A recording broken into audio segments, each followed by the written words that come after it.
අපි බලමු 7 වෙනි ප්‍රශ්නය. ලෝකයේ සහ ශ්‍රී ලංකාවේ ඉතිහාසයේ පුරා බැංකු කර්ණාංශය නියාමනය කිරීමේ අවශ්‍යතාවය පෙන්නුම් කර ඇත. මේ අනුව ශ්‍රී ලංකා මහ බැංකුව කාලයක් තිස්සේ විවිධ වූ නියාමන අවශ්‍යතාවයන් හඳුන්වා දී ඇත.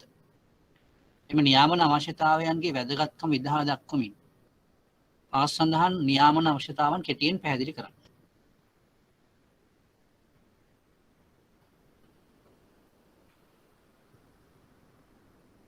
හරි, පළවෙනි එක තමයි ණය සහ අත්තිකාරම් වර්ගීකරණය.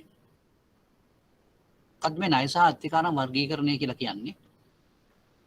ණය සහ අත්තිකාරම් වර්ගීකරණයේදී සාමාන්‍යයෙන් ආයතනයක දීලා තියෙන ණය කලඹේ ඒ ණය කලඹ ක්‍රියාත්මක වන ආකාරය අනුව ඒක මේ කාර්ය සාධනය අනුව ඒක කොටස් වලට වෙන් කරනවා. මේ වෙන් කිරීම සිද්ධ කරන්නේ ණය ආපසු ගෙවීම කියන එක කොච්චර දුරට සාර්ථකව සිදු වෙනවද කියන එක මත තමයි මේ වර්ගීකරණය සිද්ධ කරන්නේ. ඒකට දැන් මෙතන ප්‍රශ්නෙන් අහන්නේ බැංකු කර්ණාංශය නියාමනය කිරීමේ අවශ්‍යතාවය පෙන්නුම් කර ඇත. මේ අනුව ශ්‍රී ලංකා මහ බැංකුව කාලයක් තිස්සේ විවිධ වූ නියාමන අවශ්‍යතාවයන් හඳුන්වා දී ඇත. මේ නියාමන අවශ්‍යතාවන්ගේ වැදගත්කම විදහා දක්වමින් තමයි මේක පෙන්වන්න ඕන. ඒතකොට දැන් අපි බලමු මේ ක්‍රියාවලිය. දැන් අපි දැන් කතා කරන්න බලාපොරොත්තු වෙන්නේ මේ ණය සහ අත්තිකාරම් වර්ගීකරණය සම්බන්ධයෙන්. එතකොට මේක ටිකක් වැදගත් මාතෘකාවක් නිසා මම ඒක විස්තරයක් හැටියට මම ඉදිරිපත් කරන්න. මේ එම ඉදිරිපත් කිරීමේදී මම බලාපොරොත්තු වෙනවා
හරි.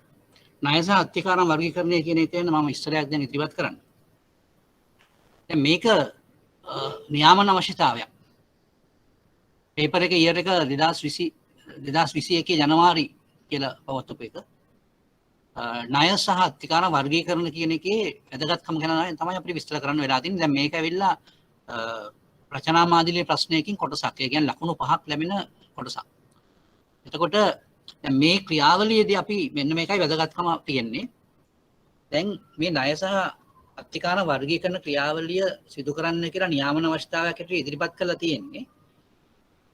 ඕනෑම බැංකුවක කාර්ය සාධනයේ මනින ඒකකයක් තමයි කාර්ය සාධනයේ මනින එක සාධකයක් තමයි එම බැංකුවේ ණය කලබේ තියෙන තත්ත්වය. ඒ කියන්නේ ගුණාත්මක භාවය. ඒ ගුණාත්මක භාවය තීරණය වෙන්නේ ඒ ණය කලබේ තියෙන අක්‍රිය ණය අනුපාතය අනුව. පුළුවන් තරම් මේ අක්‍රිය ණය අනුපාතය අඩු කර ගැනීම තමයි බලාපොරොත්තු. එතකොට දැන් මේ ණය සහ අත්තිකාරම් වර්ගීකරණය කියන එකේ පරමාර්ථය මොකක්ද? ණය සහ අත්තිකාරම් වර්ගීකරණයක් අපි සිදු කරන්නේ මොකක්ද හේතුව? අපි බලනවා මේ ණය සහ අත්තිකාරම් වර්ගීකරණයේදී ඉතාමත්ම කාර්යක්ෂමව කොහොමද මේ ණය අය වෙන්නේ බැංකුවේ? අපි මේ සාකච්ඡා කරන ප්‍රශ්න පත්‍රය මේ අවුරුද්දේ කියන්නේ 2021 මුලදී කරපු එක. ඒ කියන්නේ මේක 2019 නෙමෙයි 2020. 2021 නමුත් 2021 ජනවාරි වල තමයි තිබ්බේ. ඒක තමයි පේපර් එක.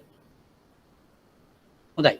දැන් අපි දැන් මේ සාකච්ඡා කරන්නේ ණය සහ අත්තිකාරම් වර්ගීකරණය ගැන. ඒතර මේ ණය සහ අත්තිකාරම් වර්ගීකරණය කියන එක අපි සිදු කරන්නේ එක්තරා හේතුවක් උඩ. මොකද්ද හේතුව? අපි බලනවා මෙම ණය අතරින් ඉතාමත්ම කාර්යක්ෂමව ආපසු ගෙවීම සිද්ධ වෙන්නේ මොනවද? ඒවා තමයි අපි performing කියලා කියන්නේ. කියන්නේ අපි කියනවා ඒක කාර්ය සාධනය අතින් ඉහළම එකක්. ඒ කියන්නේ ක්‍රියාත්මක වන ණය. ක්‍රියාත්මක ආකාරයේ තියෙන ණය. එතකොට මේක තමයි අපි එක ආකාරයක්. ඊළඟට අපි බලනවා ගෙවීම කිසියම් ප්‍රමාදයක් තියෙන ණය මුදල්. කිසියම් ප්‍රමාදයක් තියෙනවා. අපි කියනවා ඒවට සාමාන්‍යයෙන් ඉස්සර කිව්වේ අපි ඒකට කල් ඉක්ුත් කියලා. කල් පිනු ණය. ඒ කියන්නේ දැන් මාස 3කට වඩා වැඩි වුණොත් ගෙවන්න තියෙන දවසට වැඩි. මාස 3කට වඩා වැඩි වුණොත් ගත වෙන කාලය. උදාහරණයකට අපි හිතමු ඒක ගෙවන්න තිබුණේ මාර්තු මාසයේ 10 වෙනිදා. හැබැයි මේ ගෙවීම ප්‍රමාද වෙලා තියෙනවා ජූනි මාසේ 10 වෙනිදා වෙනකම්. ඒ කියන්නේ ජූනි 10 වෙනිදා වෙනකොටත් මේක ගෙවිලා නැහැ. එhmenan මාස 3ක් ප්‍රමාදයි. අන්න ඒ වගේ ඒවා අපි වෙන කොටසකට දානවා. අපි ඒකට කියනවා overdue කියලා. overdue කියලා කියනවා. කියන්නේ කල් පිනු අංශය. කල් පිනු අංශයට මාරු කරනවා. ඊළඟට ඒකේ තව කාලයක් තිබුණාම ඒ කියන්නේ ඒකේ තව මාස 6ක් විතර තිබුණාම අපි ඒක ඉතිරි කොටසට මාරු කරනවා. ඒතර අපි දැන් මෙතන මේ ඒවා ගැන විස්තරය කියනකොට අපිට කියන්න තියෙන්නේ අපි ඇයි මේක වෙන් කරගන්නේ. එතකොට කල්පිනු අංශය කියලා තියෙනවා ඊළඟට සබ්ස්ටෑන්ඩඩ් කියලා තියෙනවා. ඒ කියන්නේ උපප්‍රමිති අංශය කියලා තියෙනවා. ඊළඟට අවදානම් අංශය කියලා තියෙනවා. ඊළඟට තියෙනවා අලාභ අංශය කියලා. ඉංග්‍රීසියෙන් කියනවා නම් overdue, substandard, doubtful, loss. ඔන්න ඔය මට්ටම් හතර තමයි මේ ණය වර්ගීකරණයට අයිති වෙන මට්ටම් හතර. එතකොට මේ මට්ටම් හතර ගැන තමයි අපි විස්තර කරන්නේ. හැබැයි දැන් ඔතන පොඩි දෙයක් දැන් අපිට කියන්න තියෙනවා. දැන් අලුත් ගණකාධිකරණ න්‍යායන් අනුව දැන් අපි කරන්නේ ඒක අපි ණය මුදල් ගෙවීම සම්බන්ධයෙන් ඒ කියන්නේ ණය මුදල් ගෙවීම සම්බන්ධයෙන් අපි කියනවා ඉස්සෙල්ලාම මේ ක්‍රියාත්මක අංශය සහ ඊළඟට තියෙනවා මොකක් හරි ක්‍රෙඩිට් ඉවෙන්ට් එකක් වුණාට පස්සේ තියෙන අංශය කියන එක. ඒක තමයි දැන් අලුත් ක්‍රමය. හැබැයි දැන් අපිට මෙතනදී බලාපොරොත්තු වෙන්නේ අපි කොහොමද මේ වර්ගීකරණය සිද්ධ කරන්නේ කියන එක විතරයි. දැන් අපි වර්ගීකරණයක් කරනවා. ඒ වර්ගීකරණය තමයි කල් පිනු අංශය, ඊළඟට කියනවා අපි උපප්‍රමිත අංශය, ඊළඟට අවදානම් අංශය සහ අලාභ අංශය. එතන මෙන්න මේ විදිහට වෙන් කරගන්න හේතුව තමයි මේ වෙන් කිරීමෙන් පස්සේ අපිට පුළුවන් මේ විදිහට අක්‍රිය අංශයට මාරු වෙච්ච ණය මුදල් ගැන විශේෂ අවධානයක් යොමු කරලා ඒ තුලින් ඒවා ක්‍රියාත්මක අංශයට පත් කර ගැනීමට තියෙන පහසුව නිසා තමයි මේ විදිහට වෙන් කිරීමක් කරන්නේ. ඒතකොට නියාමන රෙගුලාසියට අපි එහෙම දෙයක් කරලා තියෙන්නේ එවැනි වෙන් කිරීමක් කිරීම බැංකුවකට ඉතාමත් වැදගත් වෙන නිසා. මොකද බැංකුවේ තියෙන අක්‍රිය ණය ප්‍රමාණය පුළුවන් තරම් අඩු කරගන්න ක්‍රියාත්මක වන කළමනාකරන උපක්‍රමයක් තමයි ඒක. ඒතර අපිට දෙන්න තියෙන උත්තරය ඒකයි. අපි කියනවා මේ ණය ගෙවීමේ කාලය අනුව එහෙම නැත්නම් ණය ගෙවීමේ සාර්ථකත්වය එහෙම නැත්නම් එෆිෂන්සි එක අනුව කාර්යක්ෂමතාවය අනුව මේ ණය මුදල් වර්ගීකරණයක් කරනවා. ඒ වර්ගීකරණය අනුව ඉතාමත්ම ඒ කියන්නේ මුලින්ම දැන් ඒ කියන්නේ පළවෙනියටම බොහොම ළඟදිම මේ අක්‍රිය තත්ත්වයටපත් වෙච්ච ඒවා තමයි අපිට ලේසියෙන්ම ක්‍රියාත්මක තත්ත්වයටපත් කරගන්න පුළුවන්. ඊළඟට අපිට පුළුවන් වෙන්නේ ඊළඟ මට්ටමේ ඒවා. ඊළඟට පුළුවන් වෙන්නේ ඊළඟ මට්ටමේ. අන්න ඒ විදිහට තමයි අපි මේක කරන්නේ. එතකොට ඒක ගැන හරි අවධානයක් යොමු කරන්න පහසු වීම සඳහා තමයි අපි මේ කාර්යය මේ විදිහට කරන්නේ. ඒතර අපිට උත්තරේ හැටියට කියන්න පුළුවන්. ඉස්සෙල්ලාම අපි කියනවා මෙවැනි වර්ගීකරණයක් න්‍යාම රෙගුලාසි යටතේ පනවලා තියෙන්නේ. ඒ වර්ගීකරණයෙන් බලාපොරොත්තු වෙන්නේ කිසියම් බැංකු ආයතනයක ණය කළඹේ ගුණාත්මක භාවයේ ඉහළ නැංවීම. ණය කළඹේ ගුණාත්මක භාවය ඉහළ නංවනවා කියන අදහස් කරන්නේ එම ණය කළඹේ තියෙන අක්‍රිය ණය ප්‍රතිශතය අඩු කර ගැනීම. ඒක අඩු කරගන්න පුළුවන් වෙන ක්‍රියාවලිය සිද්ධ කරන්න නම් අපි මේ ණය වර්ගීකරණය කරන්න ඕන ගෙවීමේ සාර්ථකත්වය අනුව. ඒ කියන්නේ ආපසු ගෙවීමේ සාර්ථකත්වය අනුව. එතන මේ ආපසු ගෙවීමේ සාර්ථකත්වය අනුව මේක කොටස් කීපයකට වෙන් කරනවා. අපි කොටස් කීපය නම් කරන්න පුළුවන් අපිට කල් පිනුවංශය, උපප්‍රමිතාංශය, අවදානම් අංශය සහ අලාභ අංශය කියලා. එතකොට මෙන්න මේ කාරණා හතර මේ කොටස් හතර තියෙන ණය මුදල් ගැන අපි විශේෂ අවධානයක් යොමු කරනවා. ඒ කොටසේ ස්වභාවය ගැන සැලකිල්ලට අරගෙන. ඒ කියන්නේ කොටින්ම කියනවා නම් අපි පළවෙනි ආකාරය තමයි කල් පිනුවංශය කියන එක. ඒතකොට ඒක තමයි අපිට ඉතාමත්ම ලෙහෙසියෙන් ක්‍රියාත්මක අංශයට ගන්න පුළුවන්. ඒ තමයි ඒක ගැන තමයි වැඩියෙන්ම සැලකිලිමත් වෙන්න ඕනේ. ඊළඟට අනිත් එක. අනිත් එකට අපි විශේෂ ක්‍රියාමාර්ග ගන්න වෙනවා උපප්‍රමිතාංශයේ තියෙනවට. ඊළඟට අවදානම් අංශයේ තියෙනවට ඊටත් වඩා දැඩි ක්‍රියාමාර්ග ගන්න වෙනවා. අලාභ අංශයේ තියෙනවට අපිට නීතිමය ක්‍රියාමාර්ග ගන්න වෙනවා වෙනත් ඒ වගේ පරාටේ ක්‍රියා වගේ ක්‍රියාවල් කරන්න. අන්න ඒ ටික තමයි මෙතනින් අපි අදහස් කරන්නේ. ඒතර මේ ප්‍රශ්නෙට උත්තරය තමයි අපි ඉස්සෙල්ලාම කියනවා ඇයි මෙහෙම වර්ගීකරණයක් කරන්නේ? ඒ වර්ගීකරණය කරන්නේ අක්‍රමික තත්ත්වයටපත් වෙච්ච ණය මුදල් ගැන විශේෂ අවධානයක් යොමු කරන්න එහි අක්‍රමික තත්ත්වයේ ස්වභාවය අනුව. ඒ විශේෂත්වයක් ඇති කරගන්න පුළුවන් වෙලා වුණාම බැංකුවකට පුළුවන් තමන්ගේ ණය කළඹේ ගුණාත්මක භාවය ඉහළ නංවන්න. කොහොමද ඉහළ නංවන්නේ? අක්‍රීය ණය ප්‍රතිශතය පුළුවන් තරම් අඩු කරගන්න පුළුවන්. එහෙනම් ඒකට උත්තරය ඒකයි. අපි දැන් බලමු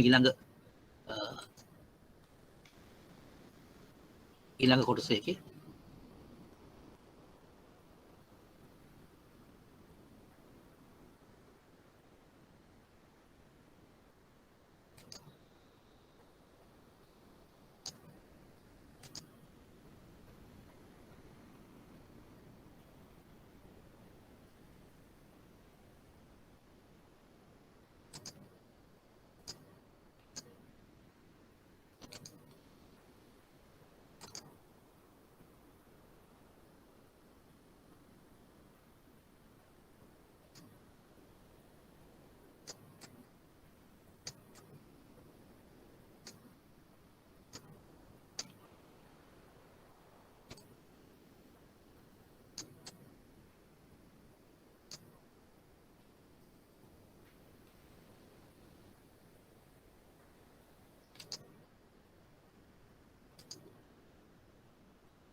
හොඳයි අපි දැන් සාකච්ඡා කරලා ඉවර වුණේ පළවෙනි කොටස. ඒ කියන්නේ 7 වෙනි ප්‍රශ්නේ පළවෙනි කොටස ණය සහ අත්තිකාරම් වර්ගීකරණය කියන එක.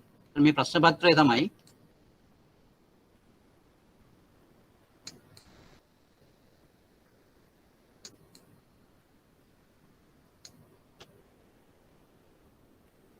දෙදස් 19 මාර්තු පරීක්ෂණය. sorry 2019 මාර්තු පරීක්ෂණය එක.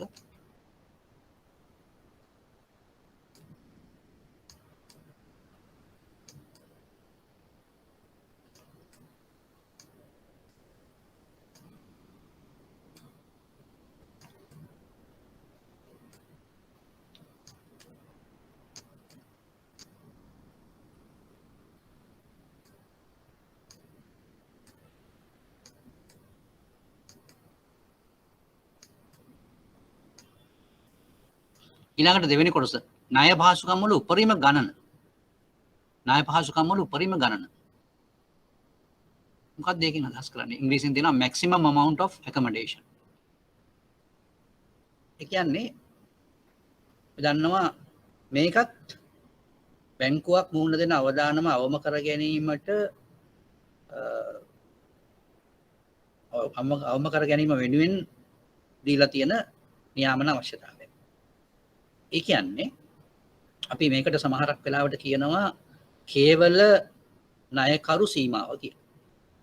කේවල ණයකරු සීමාව කියලා. ඒ කියන්නේ සිංගල් බරෝවර් ලිමිට් කියලා කියනවා. සිංගල් බරෝවර් එක්ස්පෝෂර් ලිමිට් කියලා කියනවා. එතකොට මේ අපි දැන් ඒක ගැන තමයි කියන්න ඕනේ. ඇයි අපි එහෙම එකක් හදලා තියෙන්නේ? එහෙම එකක් හදලා තියෙන්නේ මේ ණය පහසුකම් කියන ඒවා එක පුද්ගලයෙකුට විශාල ණය මුදලක් දුන්නොත් ඒ පුද්ගලයාට යම්කිසි ආර්ථික ප්‍රශ්නයකට මුහුණ දෙන්න වෙලා එහෙම නැත්නම් ඒ පුද්ගලයාට මොකක් හරි අවදානමකට මුහුණ දෙන්න උනා ගමන් ඒ මුළු ණය මුදලම අක්‍රිය ධනයටපත් වෙලා බැංකුවට විශාල ප්‍රශ්නයක් මතුවෙනවා එකකින්. ඒ ණය මුදලේ ප්‍රමාණය අනුව ඉතා විශාල ප්‍රමාණයක් නම් ඒ ණය මුදල බැංකුවේ උන්නත් භාවයට බලපානවා. බැංකුවේ උන්නත් භාවයට බලපානවා. ඒ බැංකු කඩා වැටීමට පවා හේතු වෙන්න පුළුවන්. සම්පූර්ණයෙන්ම බැංකුවේ තියෙන ශුද්ධ වත්කම් ප්‍රමාණය ඍණ තත්ත්වයටපත් වෙන්න පුළුවන්. ඉතින් ඒ නිසා තමයි මේ නියාමන ආයතන වලින් බැංකු වලට ණය පහසුකම් දෙන්න පුළුවන් උපරිම ගාණක් නියම කරලා තියෙනවා. ඒතර අපි ඒක තමයි ඉස්සෙල්ලාම කියන්නේ. ඊට පස්සේ අපි කියන්න ඕන ණය පහසුකම් වල මේ උපරිම ගන්න කියන අදහස් කරන්නේ මොකක්ද කියලා. ඒකෙන් අදහස් කරන්නේ තනි ණය ගන්න, තනි පුද්ගලයෙකුට එහෙම නැත්නම් තනි ආයතනයකට අපි කියන තනි පාර්ශවකරුවෙකුට දෙන ණය මුදලක උපරිම ගණනක් තියෙනවා. ඒ උපරිම ගණන සාමාන්‍ය දැනට තියෙන නීතිය අනුව ඒ උපරිම ගණන තමයි බැංකුවේ ප්‍රාග්ධන ප්‍රමාණයෙන් 30%ක්. ඒ කියන්නේ කිසිම ණයකරුවෙකුට කිසිම තනි ණයකරුවෙකුට ඊට වඩා වැඩි ණය මුදලක් දෙන්න බෑ මේ කියන නියාමන රෙගුලාසියට අනුව. ඒතර 30% ප්‍රාග්ධනයෙන් 30%කට වඩා වැඩි ණය මුදලක් දෙන්න බෑ. ඒකට තමයි අපි කියන්නේ කේවල ණයකරු සීමාව කියලා. එතකොට දැන් මේක තවත් අපි තවදුරටත් අපි විස්තර කරනවා නම් ඒක දෙන තවත් දෙයක් යම් විදිහකින් අපි ගත්තොත් එහෙම සමූහයක්. ඒ සමූහයක් අපි ගත්තොත් ඒ එක්කෙනෙක් හැටියට. අපි දන්නවා සමහර සමාගම් තියෙනවා. ඒ සමාගම් වල සමූහ තියෙනවා. සමූහ ව්‍යාපාරවල. ඒ සමූහයම අපි එකට එක්කව කරලා ගත්තම ඒ සමූහයම ගත්තොත් ඒකේ ණය මුදල් වල දෙන්න පුළුවන් උපරිම ප්‍රමාණය 33.1යි මුළු ප්‍රාග්ධනයේ. ඒ ගෲප් සඳහා ඒ කියන්නේ සමූහ ආයතන සඳහා. සමූහ ආයතන සඳහා. තනි ආයතන ගත්තොත් අපි ඒ කියන්නේ තනි කම්පැනි එකක් ගත්තොත් එහෙනම් තනි ආයතනයක් ගත්තොත් ඒකට දෙන්න පුළුවන් උපරිම ණය මුදල තමයි ප්‍රාග්ධනයෙන් 30%. ප්‍රාග්ධනයෙන් 30%. මම හිතනවා ඔබට පැහැදිලි ඇති කියලා. බලමු ඔබට පැහැදිලිද කියලා. දැන් මෙහෙම මම උදාහරණයක් ඔබට දෙන්නම්. අපි හිතමු යම්කිසි බැංකුවක් තියෙනවා. ඒ බැංකුවේ ප්‍රාග්ධනය අපි හිතමු මිලියන 1000යි කියලා. ඔබට ඇහෙනවා මම කියන එක. මිලියන 1000යි කියලා. මිලියන 1000 නම් කියන්න බලන්න එම බැංකුවේ මේ ණය පහසුකම් වල උපරිම සීමාව මොකක්ද? මේ ණය පහසුකම් වල උපරිම සීමාව කියන්න බලන්න කීයද කියලා. එතකොට මට තේරෙනවා ඔයගොල්ලෝ දැනගත්තද කියලා. උපරිම ප්‍රමාණය මොකක්ද දෙන්න පුළුවන්? ඒ කියන්නේ තනි පුද්ගලයෙකුට දෙන්න පුළුවන් උපරිම ණය මුදලේ වටිනාකම කොච්චරද? කියන්න බලන්නේ වටිනාකම කොච්චරද කියලා.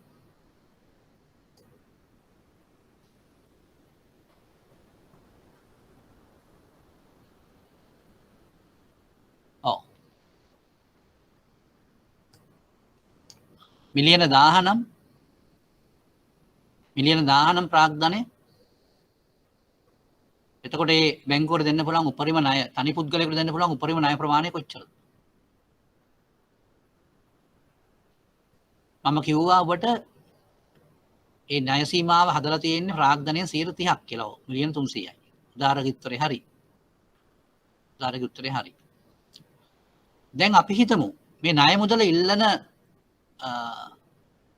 පාර්ශවය අපි හිතමු සමූහ ආයතනයක් කියලා. සමූහ ආයතනයක් කියන්නේ එතන කම්පැනි ගොඩාක් තියෙනවා. එවැනි ආයතනයකට නම් දෙන්න පුළුවන් උපරිම ණය මුදල කීයද?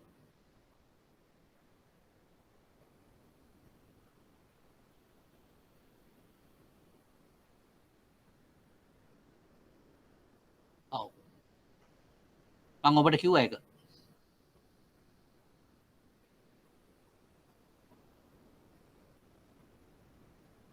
එවැනි ආයතනයකට දෙන්න පුළුවන් ගාන කීයද? ප්‍රාග්ධනයෙන් 330යි කියන කෙනෙක් අපි කමු මෙහෙම මම කිව්වේ ඔයාලට කිව්වේ 33යි 3න් 1යි කියලා. ඒ කියන්නේ ඒක හරියට බැලුවොත් 333.3යි. 333.3යි. ඒක තමයි උත්තරේ. හරි. හොඳයි දැන් මට ඒක පැහැදිලි කරන්න ඕනකම තිබුණේ මේ කොහොමද මේ කේවල ණයකරු සීමාව හඳුනගන්නේ කියන එක. ඊළඟ මේ කේවල ණයකරු සීමාව කියන එක අපි දාලා තියෙන හේතුව අපි දැනගන්න ඕන. ඒක දාලා තියෙන්නේ ණය මුදලේ වටිනාකම සීමා කරන්න. මොකද එහෙම නැති වුණොත් එහෙම ඉතා විශාල ණය මුදලක් තනි පුද්ගලයෙකුට දුන්නාට පස්සේ ඒ තනි පුද්ගලයාගේ යම්කිසි ප්‍රශ්නයක් ඇති වුණොත් ආර්ථික ප්‍රශ්නයක් හරි එහෙම නැත්නම් වෙනත් ව්‍යාපාර බිඳවැටීමක් හරි ඇති වුණොත් මුළු බැංකුවට මේක බලපාලා බැංකුවේ ගුණවත් භාවයට ප්‍රශ්නයක් වෙන්න පුළුවන්.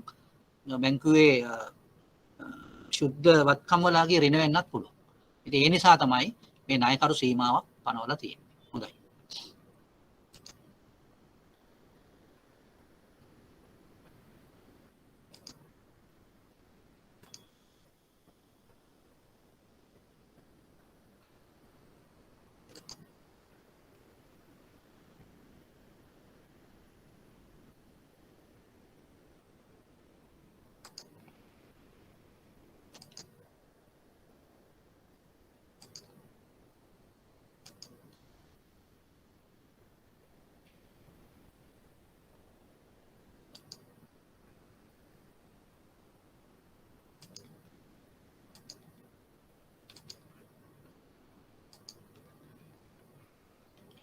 ඊළඟට අපි තුන්වෙනි කොටසට යමු. තුන්වෙනි කොටසෙන් කියනවා කැපවී කටයුතු කරන අනුකූලතා නිලධාරියෙකු පත් කිරීම. කැපවී කටයුතු කරන. මොකක්ද ඒ කියන්නේ ඉංග්‍රීසියෙන් කියන්නේ appointment of a dedicated compliance officer. dedicated කියන එකේ තේරුම ඒ වෙනුවෙන්ම ඉන්න එක්කෙනෙක්. ඒ කියන්නේ එයා වෙන වැඩ කරන්නේ නැහැ. එයා අනුකූලතාවය ගැන විතරයි කටයුතු කරන්නේ. හොඳයි. දැන් මේක දැන් බලන්න මේ හැමතිස්සෙම මතක තියාගන්න ඕන මෙවැනි ප්‍රශ්නයකට පිටුතුරු සපයනකොට හැමතිස්සෙම මතක තියාගන්න ඕන කාරණාව මොකද්ද? මේ ප්‍රශ්නේ මුලින්ම අහලා තියෙන එක. නියාමනය කිරීමේ අවශ්‍යතාවය පෙන්වන්න කර ඇත. මේ අනුව ශ්‍රී ලංකා මහ බැංකුව කාලය තිස්සේ විවිධ නියාමන අවස්ථාවන් හඳුන්වා දී ඇත. එම නියාමන අවස්ථාවන්ගේ වැදගත්කම විදහා දක්වමින් පහසුදා නියාමන සහ කෙටියෙන් පැහැදිලි කරන්න. දැන් මේ අනුකූලතා නිලධාරියෙකු පත් කිරීමේ වැදගත්කම මොකක්ද? දැන් අපි දන්නවා බැංකුවක ස්ථායීතාවය එහෙම නැත්නම් බැංකුවක් හරියට පවත්වාගෙන යාම කියන එක එහෙම නැත්නම් බැංකුවක් ස්ථායීව පවත්වාගෙන යාම කියන එක තහවුරු කිරීම සඳහා තමයි අනුකූලතාවය කියන එක බැංකුව වලට නියම කරලා තියෙන්නේ. ඒ කියන්නේ බැංකුව හැමතිස්සෙම නීති වලට, ඒ වගේම නියාමන රෙගුලාසි වලට, ඒ වගේම රටේ පවතින චාරිත්‍ර වලට අනුකූලව කටයුතු කරන්න ඕන. එහෙම කටයුතු කරන තාක්කල් බැංකුවේ ස්ථායීතාවයට අවුලක් වෙන්නේ නැහැ. එහෙමනම් මේ අනුකූලතාවය කියන එක ගැන බලන්න. දැන් ඒ අනුකූලතාවය කියන එක වැදගත් වෙන්නේ මොකද? අනුකූලතාවය නැති වුණොත් එහෙම නියාමන රෙගුලාසි වලට අනුකූලතාවය නැති වුණොත්, ඒ වගේම රටේ තියෙන නීතිවල අනුකූලතාවය නැති වුණොත්, එහෙම නැත්නම් රටේ තියෙන චාරිත්‍ර ධර්ම සහ වෙනත් බැංකුවේ තියෙන චාරිත්‍ර ධර්ම වලට අනුකූල නැති වුණොත් එතකොට මේ බැංකුවේ තියෙන ස්ථායීත්වය නැති වෙනවා. බැංකුවට විශාල බලපෑමක් ඇති වෙනවා. ඊළඟට බැංකුවට අපකීර්තියක් ඇති වෙනවා. මේ සියලුම දේවල් නිසා තමයි අනුකූලතාවය පවත්වාගෙන යාම කියන එක ඉතා වැදගත් වෙන්නේ. එහෙමනම් මේ අනුකූලතාවය පවත්වාගෙන යාම සම්බන්ධයෙන් කෙලින්ම වගකීම තනි පුද්ගලයෙක් එහෙම නැත්නම් අනුකූලතා නිලධාරියෙක් පත් කිරීම වැදගත් වෙන්නේ ඒකයි. මොකද එතකොට එම අනුකූලතා නිලධාරිය වගකීම් පවරන්න පුළුවන්. ඒතර වගකීම් පවරලා අනුකූලතාවය පිළිබඳ යම්කිසි ගැටලුවක් ඇති වෙනවා නම් නියාමන ආයතන වලට පුළුවන් එම නිලධාරියාගෙන් ප්‍රශ්න කරන්න. ඒතකොට එම නිලධාරියා වගකීම් යුතු පුද්ගලයෙක්. ඒතකොට එම වගකීම් යුතු පුද්ගලයා අනිවාර්යයෙන්ම තම බැංකුවේ අනුකූලතාවය සම්බන්ධ වගකීමට මැදිලා ඉන්නවා. ඒතකොට එම වගකීම තුලින් තමයි අනුකූලතාවය කියන එක පවත්වාගෙන යන්නේ බැංකුවේ. ඒතර අනුකූලතාවය පවත්වාගෙන යනවා නම් බැංකුවක ස්ථායීතාවයට ප්‍රශ්නයක් ඇති වෙන්නේ නැහැ. ඒ නිසා තමයි මේ නියාමන ආයතන විසින් අනුකූලතා නිලධාරියෙකු පත් කිරීම කියන එක නියාමන රෙගුලාසියක් හැටියට පනවලා තියෙනවා. හොඳයි ඊළඟ එක. ඉතා වැදගත් එකක්. මේ තැන්පතු රක්ෂණ වාරික ගෙවීම කියන එක. දැන් මොකද්ද මේ කතාව? මේකත් එක්තරා විදිහකට බැලුවොත් තමන්ගේ ගනුදෙනු කරුවන්ගේ තැන්පතු පිළිබඳ දීලා තියෙන රක්ෂණය. ඒ කියන්නේ ගනුදෙනු කරුවන්ගේ තැන්පතු පිළිබඳ දීලා තියෙන රක්ෂණයක් තමයි මේක. ඒතර මේ රක්ෂණයෙන් මොකද්ද බලාපොරොත්තු වෙන්නේ? යම් විදියකින් බැංකුවක ව්‍යාපාර නවත්තන්න කියලා හරි බැංකුව බිඳ වැටීමක් ඇති වුණා. එතකොට මේ තැන්පත්කරුවෝ ඉන්නවා. මේ තැන්පත්කරුවන්ට යම්කිසි සහනයක් ලැබෙන්න ඕන. එතකොට මේ සහනයක් ලබා දීම සඳහා ශ්‍රී ලංකා ඩිපොසිට් ඉන්ෂුරන්ස් ස්කීම් කියලා එහෙම නැත්නම් ශ්‍රී ලංකා තැන්පතු ආරක්ෂණ යෝජනා ක්‍රමය කියලා එකක් ඇති කරලා තියෙනවා. ඒතකොට එතන ෆන්ඩ් එකක් ඇති කරලා තියෙනවා. ඒ කියන්නේ එක්තරා අරමුදලක් තියෙනවා. මේ අරමුදලේ බලාපොරොත්තුව තමයි කිසියම් බැංකුවක් විඳ වැටුණොත් බැංකුවක් කියලා කියන්නේ මෙතන අදහස් කරනවා බලපත්‍රලාභී වාණිජ්‍ය බැංකුවක් හෝ බලපත්‍රලාභී විශේෂ බැංකුවක්. එවැනි බැංකුවක් විඳ වැටුණොත් එහෙම නැත්නම් ව්‍යාපාර නැවැත්වීමකට භාජනය වුණොත් එවැනි අවස්ථාවකදී එම තැන්පතුකරුවන්ට වන්දි ගෙවීමක් සිදු වෙනවා. හැබැයි මේ වන්දි ගෙවීම සිද්ධ වෙන්නේ එක්තරා ප්‍රමාණයකට යටත්. එක්තරා ප්‍රමාණයකට යටත්. දැන් මුලින්ම මේක තිබුණේ ඇත්තටම මේ ක්‍රියාවලිය ආරම්භ කළේ 2010 ඔක්තෝබර් මාසෙ. හැබැයි මේ ඊයේ ළඟදී දැන් ඒ දවස්වල තිබුණ විදිහට මේ තැන්පතු කරුවන් වෙනුවෙන් ඊවි හැකි උපරිම වන්දිය තමයි රුපියල් 2 ලක්ෂය. ඒ කියන්නේ ඊට වඩා වැඩි සල්ලි දාපු කෙනෙකුට වැඩක් වෙන්නේ නැහැ. ඒකෙන් නමුත් ඉතින් රුපියල් 2 ලක්ෂයක් හරි හම්බ වෙනවා. ඒකයි ඒ කියන්නේ. දැන් මෙහි ප්‍රධාන අරමුණ තමයි ඉතාමත්ම කුඩා තැන්පතු තියෙන පුද්ගලයින්ව ආරක්ෂා කිරීම. තමයි මෙහි අරමුණ. මම හිතනවා මට මතක හැටියට මේ ළඟදී ඒ තැන්පතු රක්ෂණ වන්දිය පරිම වන්දිය වැඩි කළා තියෙනවා. ලක්ෂ 6ක් දක්වා වැඩි කරා කියන එක තමයි අපි යන්නේ. මම හිතනවා අපිට ඒක බලා ගන්න පුළුවන් වෙයි අපේ වෙබ්සයිට් එකකින්. දන්න තරමින් ඒක ලක්ෂ 6ක් දක්වා වැඩි කරලා තියෙනවා මේ ළඟදී. මම මේක ගැන විස්තරයක් ඔබට කියන්න තව ටිකකින්. මේ ඒ සම්බන්ධයෙන් මම ඒ ගැන බලලා හරියට කියනවා. හැබැයි මට මතක හැටියට ලක්ෂයක් 6ක් වගේ තියෙනවා. නමුත් දැන් මෙතන අපිට මේ ඒක එච්චරම අදාළ වෙන්නේ නැහැ මේකට උත්තර දෙනකොට. උත්තර දෙනකොට අපි කියන්න ඕන මොකද්ද මේකේ තේරුම කියලා. දැන් මොකද්ද මේකේ බලාපොරොත්තුව? තැන්පත්කරුවන්ට රක්ෂණයක් දෙනවා කියලා කියන්නේ තැන්පත්කරුවන්ට බය නැතුව තමන්ගේ තැන්පතු බැංකුවට දෙන්න පුළුවන්. මොකද තැන්පතුකරුවට තියෙන බය තමන්ගේ තැන්පතු ඔක්කොම නැති වෙයි කියන එක. ඒ බය යම් කිසි ප්‍රමාණයකට අඩු කරන්න පුළුවන් මේ රක්ෂණය නිසා. හැබැයි මේ තැන්පතු රක්ෂණ වාරික් ගෙවීම කියන එක ඒ වාරික් ගෙවන්නේ ගනුදෙනු කරු නෙමෙයි. බැංකුව විසින් ඒ වාරික් ගෙවීම සිදු කරන්න ඕන. ඒ වාරික් ගෙවුවම තමයි ඒ තමන්ට අදාළ තැන්පතු වලට මේ රක්ෂණ වන්දි හම්බ වෙන්නේ. ඒකට වාරික් ගෙවීම කරන්නේ බැංකුව. ඒ වාරික් ගෙවීම බැංකුව කරනකොට ඒ අරමුදලක් ඇති වෙනවා. ඒ රක්ෂණ අරමුදලක් ඇති වෙනවා. ඇත්තටම මේ අරමුදල මුලින්ම ඇති කරනකොට 2010 ඒ අරමුදල තිබුණා බිලියන 9.1ක්. ඒකෙන් පේනවා දැන් මේ අරමුදලක් තියෙන එක. දැන් තව ඉතින් අරමුදල තර වෙනවනේ ඇත්තටම. දැන් 2010 ඉඳන් දැන් අවුරුදු 11ක් විතර ගිහිල්ලා තියෙනවා. ඒතර ඒ අවුරුදු 11 දී මේ අනිවාර්යයෙන්ම මේ තර වෙනවා ඒක අරමුදල. මේ අරමුදල තර වෙන නිසා බැංකුවකට යම්කිසි බැංකුවක් අපහසුතාවපත් වුණොත් ඒ කියන්නේ ව්‍යාපාර නැවැත්වීමකට භාජනය වුණොත් ඒතර එම බැංකුවේ තැන්පතුකරුවන්ට මේ රක්ෂණ වන්දිය හිමි වෙනවා. හැබැයි මේ රක්ෂණ වන්දිය කියන එක ඔවුන්ගේ මුළු තැන්පතු ප්‍රමාණයම ආවරණය වෙන්නේ නැහැ. ඒකේ සීමාවක් තියෙනවා. ඒක ඇත්තටම ආරම්භක වශයෙන් තිබිච්ච සීමාව තමයි ලක්ෂ 2. ඒ කියන්නේ ලක්ෂ 2කට වඩා වැඩි තැන්පතු තිබිච්ච පුද්ගලයන්ට ඊට වඩා හම්බ වෙන්නේ නැහැ. ලක්ෂ 2කට වඩා හම්බ වෙන්නේ නැහැ. එතකොට මේ ප්‍රීමියම් එක මෙතන අහලා තින්නේ ඒව නෙමෙයි. මෙතන අහලා තින්නේ මේ තැන්පතු රක්ෂණ වාරික් ගෙවීම කියන එක ගැන. මේ ගෙවීම කියන එකෙන් අදහස් කරන්නේ බැංකුවක් ඒක ගෙවන්න නිසා බැංකුවට තමන්ගේ තැන්පතු පිළිබඳව යම්කිසි වගවීමක් තියෙනවා. ඒකයි කියන්නේ. ඒ වගවීම නිසා තැන්පත්කරුවෝ බය වෙන්න අවශ්‍ය නැහැ. ඒකට තැන්පත් කරන්න. කොටින්ම කියනවා නම් අපි හිතමු පොඩි තැන්පත්කරුවෝ කොහෙත්ම බය වෙන්න අවශ්‍ය නැහැ. එතකොට මේ තැන්පතු රක්ෂණ වාරි ගෙවීම කියන එක අනිවාර්ය කරලා තියෙනවා. ඒතන අනිවාර්ය කිරීම නිසා බැංකු විසින් ඒ ලබා ගන්න තැන්පතු වලට මේ ආරක්ෂාව ලැබෙනවා. ඒක ඇත්තටම මේ තැන්පතු රක්ෂණ වාරි ගෙවීම කියන එක නියාමන රෙගුලාසියක් කියලා දාලා තියෙන්නේ. බැංකු වලට ඒ ක්‍රියාවලිය කරන්න එහෙම නැත්නම් එම අරමුදලක් සකස් කර ගැනීම තමයි ඒකින් අරමුණ. ඒ අරමුදලෙන් තමයි යම් කිසි විදිහකින් බැංකුවක් අමාරුවටපත් වෙලා ඒ තැන්පතු කරුවන්ට ගෙවන්න සිද්ධ වුණා. ඒ තැන්පතු මේ කරුවන්ට ගෙවීම කරන්නේ මා අරමුදලෙන්.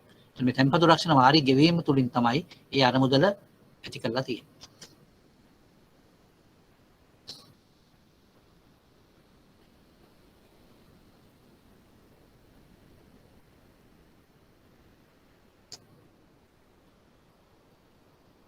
අපි යමු ඊළඟට 8 වෙනි ප්‍රශ්නෙට.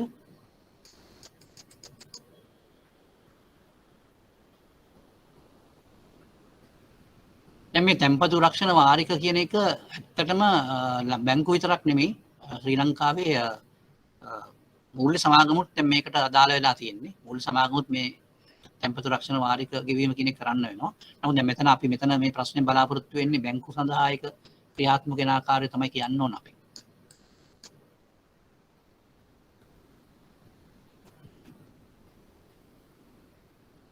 මම හිතනවා දැන් ඔබට මේක පැහැදිලි කියලා.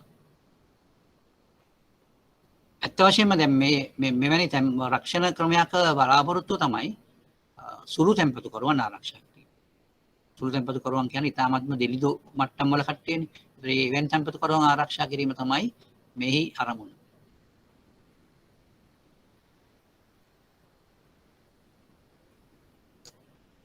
බැංකු ඒවායේ ගනුදෙනුකරුවන්ගේ විවිධ අවශ්‍යතා සපුරාලීම සඳහා විවිධ වූ නිපැයුම් සේවා හඳුන්වා දී ඇත. විවිධ වූ ගනුදෙනුකරුවන්ගේ පාසලන් අවශ්‍යතාවයන් සැපයීම සඳහා වඩාත්ම යෝග්‍ය වූ බැංකු නිපැයුම් සේවා කෙටියෙන් විස්තර කරන්න. දැන් මේක නම් ඉතාමත් පහසුයි කියලා මට හිතෙනවා. මේ රජය විසින් සිදු කරන විශාල ලෙස අරමුදල් අවශ්‍ය වන මහා මාර්ග සංවර්ධන ව්‍යාපෘතියක් මූල්‍යණය කිරීම සඳහා. දැන් මේ මෙතනින් අහන්නේ මෙන්න මේ කියන දේවල් වලට බැංකුවෙන් දෙන්න පුළුවන් සේවාව හෝ නිපැයුම කුමක්ද කියලා තමයි අහන්නේ. හොඳයි. දෙන්න බලන්න උත්තරයකට.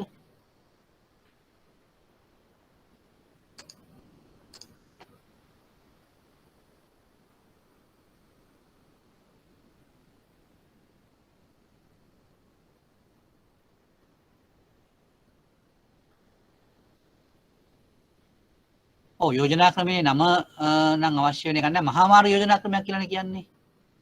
මහා මාර්ග යෝජනා ක්‍රමයක්. එතකොට ඒ කියන්නේ මේ හයිවේ ප්‍රොජෙක්ට් එකක්. Bid bond. ඔව් හරි. හැබැයි දැන් බිඩ් බොන්ඩ් කියලා කිව්වොත් මම හිතන්නේ ඒකට උත්තරයක් හරි උත්තරයක් කියලා අපිට බාර ගන්න පුළුවන් කියලා. මොකද හේතුව තමයි දැන් බිඩ් බොන්ඩ් එකක් කියන එක අපි දෙන්නේ ඉතාමත්ම විශේෂ අවශ්‍යතාවයකට. ඒ කියන්නේ එහෙනම් කියන්න ඕන මහා මාර්ග ව්‍යාපෘතිය මූල්‍යණය කිරීම කියන නෙමෙයි එහෙනම් කියන්න ඕන. මහා මාර්ග ව්‍යාපෘතියක් කට ටෙන්ඩර් ඉදිරිපත් කිරීම කියලා කිව්වොත් තමයි ඒ බිඩ් බොන්ඩ් කියන එක හරියන්නේ.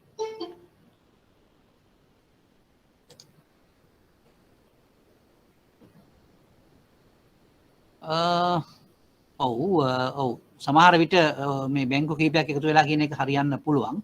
නමුත් දැන් අපි අහන්නේ එහෙම නෙමෙයි. අපි අහන්නේ මේ නිපැයුමේ එහෙම නැත්නම් මේ සේවාවේ නම කුමක්ද කියන එකයි අහන්නේ.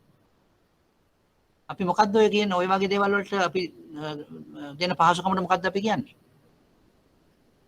ව්‍යාපෘති ණය පහසුකමක් කියලා අපි කියන්නේ. ප්‍රොජෙක්ට් ලෝන් එකක්. ප්‍රොජෙක්ට් ලෝන් එකක් දෙන්න පුළුවන්. අපිට එහෙමයි කියන්න වෙන්නේ. ව්‍යාපෘති ණයක් අපිට දෙන්න පුළුවන්.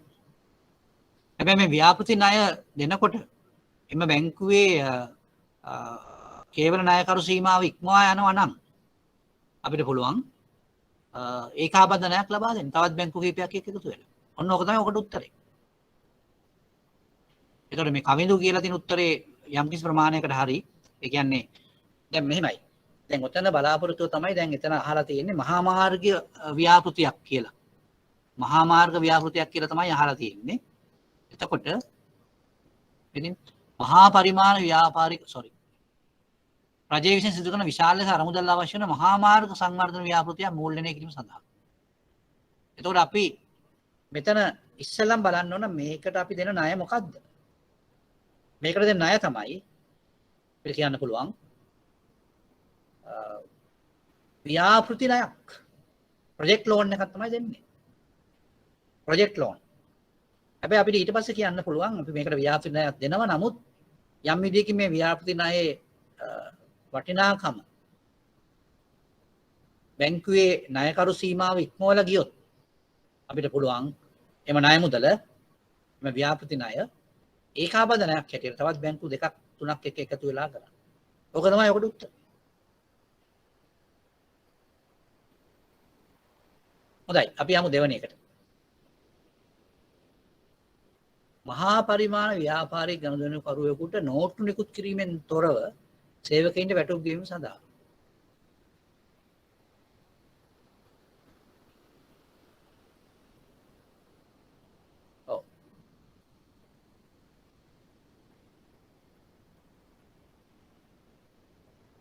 දැන් මේ නෝට්ටු නිකුත් කිරීමෙන් තොරව සේවකයින්ට වැටුප් ගෙවීම සඳහා කියන එක. දැන් ඕක සාමාන්‍යයෙන් බැංකුවල කරන දෙයක්. දැන් නෝට්ටු නිකුත් කිරීම කියන්නේ එක්කෝ ඒගොල්ලෝ එම ගනුදෙනුකරුවන්ට වෙන වෙනම සල්ලි දෙන්න ඕන වැටුප් ගෙවද්දී. එහෙම නැත්නම් ඒගොල්ලන්ට චෙක්ස් දෙන්න ඕන.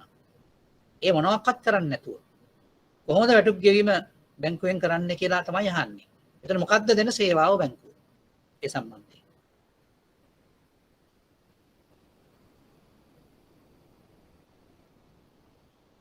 ඒකට කියන්න බලන්න උත්තරේ.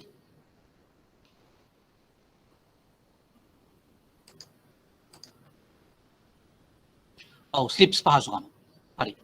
RTGS කියන එක ඒකට අදාළ වෙන්නේ නැහැ. මොකද RTGS කියලා කියන්නේ රියල් ටයිම් ග්‍රොස් සෙටල්මන්ට්. ඒ කියන්නේ ඒක ඇවිල්ලා මනි මාකට් එකේ එහෙම නැත්නම් වෙනත් අන්තර් බැංකු ගනුදෙනුවකදී තමයි අපි මේ RTGS පාවිච්චි කරන්නේ. ස්ලිප්ස් කියන එක තමයි හරි. උත්තරේ හරි. ස්ලිප්ස් කියන එක හරි. ස්ලිප්ස් හරහා කියන ස්ලිප්ස් කියලා කියන්නේ Sri Lanka inter bank payment system. මේකෙදි කරන්නේ ගනුදෙනුකරු කියලා කියන්නේ විශාල ආයතනය වෙන්න පුළුවන්. අපි උදාහරණයකට හිතමු මේක ශ්‍රී ලංකා ටෙලිකොම් කියලා. ශ්‍රී ලංකා ටෙලිකොම් ආයතනයේ ගිණුම තියෙනවා බැංකුවේ.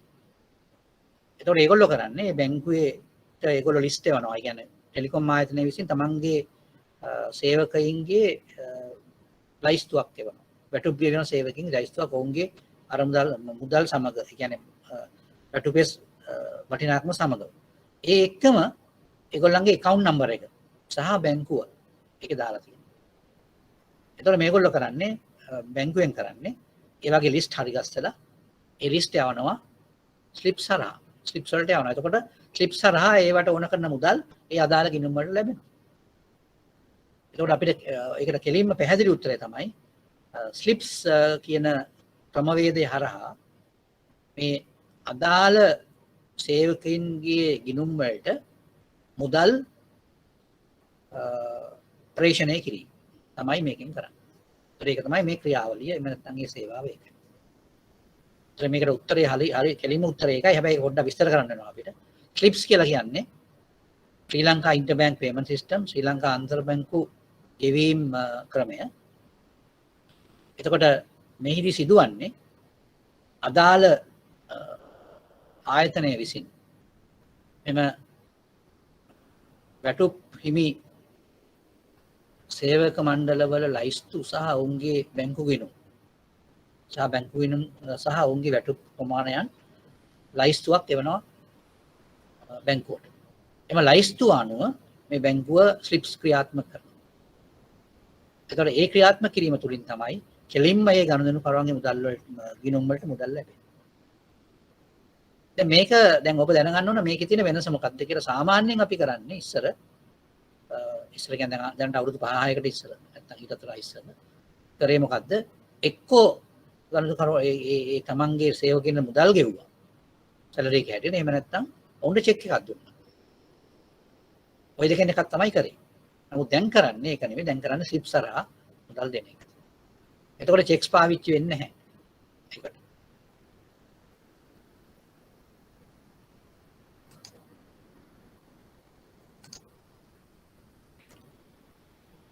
ඊළඟට අපි තුන්වෙනි කොටස බලමු. පෞද්ගලික ගනුදෙනුකරුවෙකුට තුන්වන පාර්ශ්වයක් වෙත නිශ්චිත මුදලක් මාසික පරිත්‍යාග ලෙස ගෙවීම සඳහා. මේක ඉතාමත් පහසුයි. දැන් මං හිතන්නේ ඔබට මං උත්තර දෙන්නම්. ඔබට උත්තර දෙන්න මේ අවස්ථාව දෙන්නම් ඒක. නිත්‍ය නියෝග. හරි. බොහොම හොඳයි. ස්ටෑන්ඩින් ඕඩර්ස් කියලා අපි කියනවා. නිත්‍ය නියෝග පාසුකම්. දැන් මෙහෙමයි දැන් මේකට උත්තරේ ලියනකොට නිත්‍ය නියෝග කියලා විතරක් ලියලා මදි වෙනවා. අපි කියන්න වෙනවා නිත්‍ය නියෝගයක් කියන්නේ කුමක්ද කියලා. නිත්‍ය නියෝගයක් කියලා කියන්නේ තමන්ගේ ගිණුමෙන් වෙනත් තුන්වන පාර්ශ්වයේ පුද්ගලයෙකුට නිශ්චිත මුදලක් නිශ්චිත ෆ්‍රීකවන්සි එකකින් කියන්නේ නිශ්චිත සංඛ්‍යාතකින් යැවීම. ඒ කියන්නේ අපි කියනවා මාසිකව හෝ වාරිකව යැවීම සඳහා දෙන නියෝගයක් තමයි නිත්‍ය නියෝගය කියලා කියන්නේ. කවුද නියෝගය දෙන්නේ? බැංකුවේ ගනුදෙනුකරු බැංකුවට නියෝගයක් දෙනවා තමන්ගේ ගිණුමෙන් නිශ්චිත මුදලක් මාසිකව සතිපතා හෝ වාර්ෂිකව යවන්න කියලා තවත් පුද්ගලයෙකුට. අන්න ඒකට අපි කියනවා නිත්‍ය නියෝගයක් කියලා.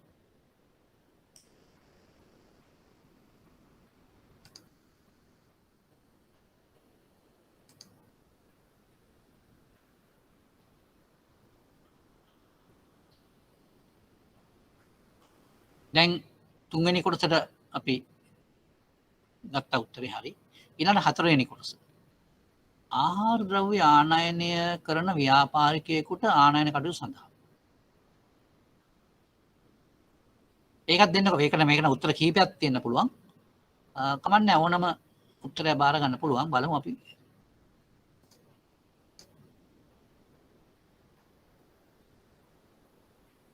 ඔව් letter of credit එකක් හරි. ආනයනය කරන හින්දා letter of credit එකක් විතරක් මදි වෙනවා. ණයවර ලිපි කියන එක හරි. ඒක විතරක් මදි. තව මොනවද දෙන්නේ?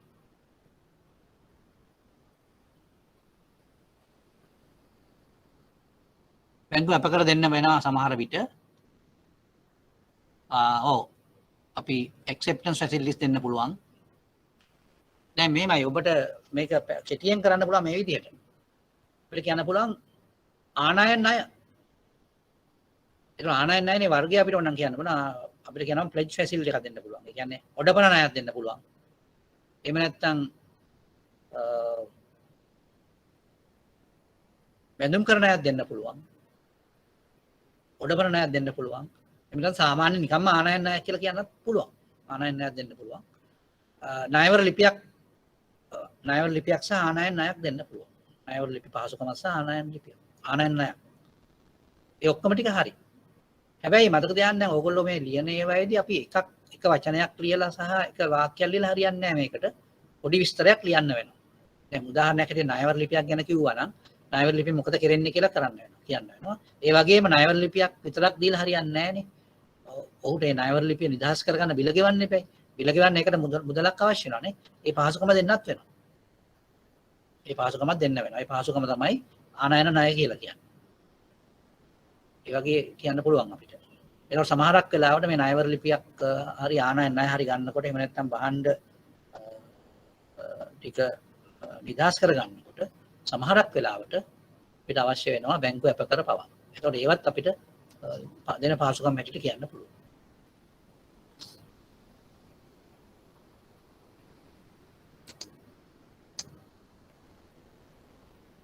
දැන් ඔබට පැහැදිලි නේද මේ ප්‍රශ්නවල ඒ තරම් ලොකු කියන්නේ ගැටලුකාරී තත්ත්වයක් නැහැ.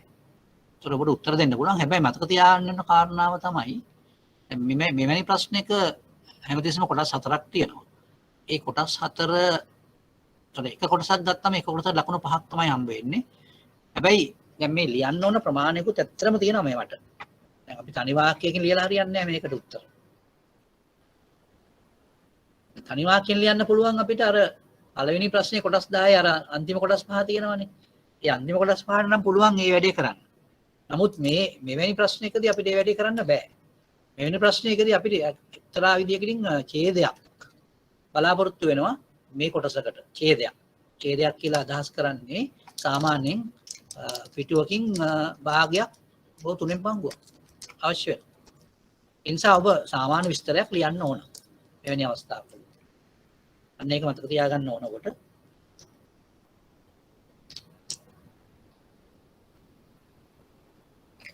හොඳයි අපි දැන් යමු එහෙමනම් ඊළඟට අපේ ගණිතමය වගේ ගැටලුවක් තියෙනවා අපිට ඒක ඉතාමත්ම අත්‍යවශ්‍ය එකක්.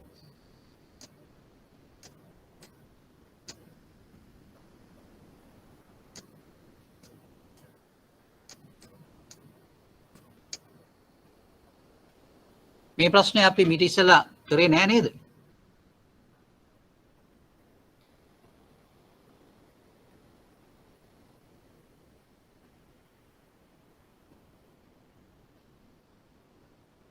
ඔව් දැන් මේක මම හිතන්නේ අපි මේ ගාක් වාර ගණනක් කරලා මේක නම් මේක කරාද කියන මට මතක නෑ හරියටම. මේ ප්‍රශ්නේ අපි මීට ඉස්සෙල්ලා සාකච්ඡා කරාද? කරේ නෑ සර්. නෑනේ. හොඳයි. එවනම් අපි දැන් බලමු මේක. මේක ඉතාමත්ම පහසුයි ඔබට මේ මොකද අපි කරලා තියෙනවත් එක බැලුවම පළවෙනි එකට උත්සාහ කරන්න බලන්න ලැබී ඇති මූල්‍ය තත්ත්වයන් තුලින් රූරල් බැංකුවේ වත්කම් වල ගුණාත්මක භාව හා ලාභදායීත්වය තක්සේරු කිරීම පිණිස උපයෝග කරගත හැකි අනුපාතයන් නම් කර එක් එක් වර්ගයන්ගෙන් අවම වශයෙන් දෙකක් මෙම නම් කළ අනුපාත නිර්ණායක ලබා ගැනීම සඳහා යොදා ගන්නා සූත්‍ර සමීකරණ සඳහන් කරන්න. හොඳයි. දැන් මෙතන කාරණා දෙකක් තියෙනවා. එකක් තමයි වත්කම් වල ගුණාත්මක භාවය අනිත් එක තමයි ලාභදායීත්වය. දැන් ඉස්සෙල්ලාම ඔබ ලියන්න මේ වත්කම් වල ගුණාත්මක භාවය කියන එක පරීක්ෂා කරන්න අපි ගණනය කරන්න ඕන අනුපාත මොනවද? සහ ලාභදායීත්වය තක්සේරු කරන්න අපි භාවිතා කරන අනුපාත මොනවද කියලා ලියන්න ඉස්සෙල්ලාම.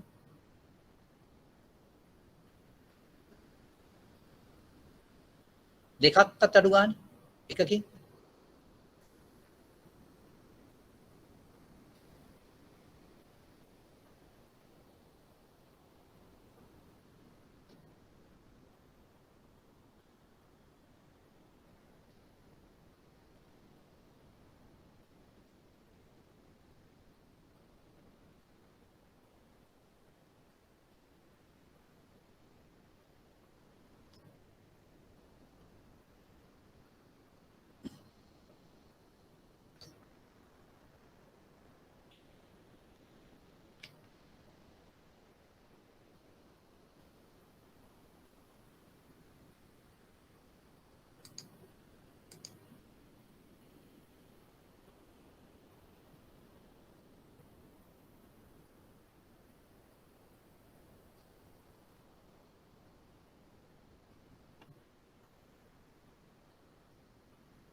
ඔව් කමිනු කියලා තිනවා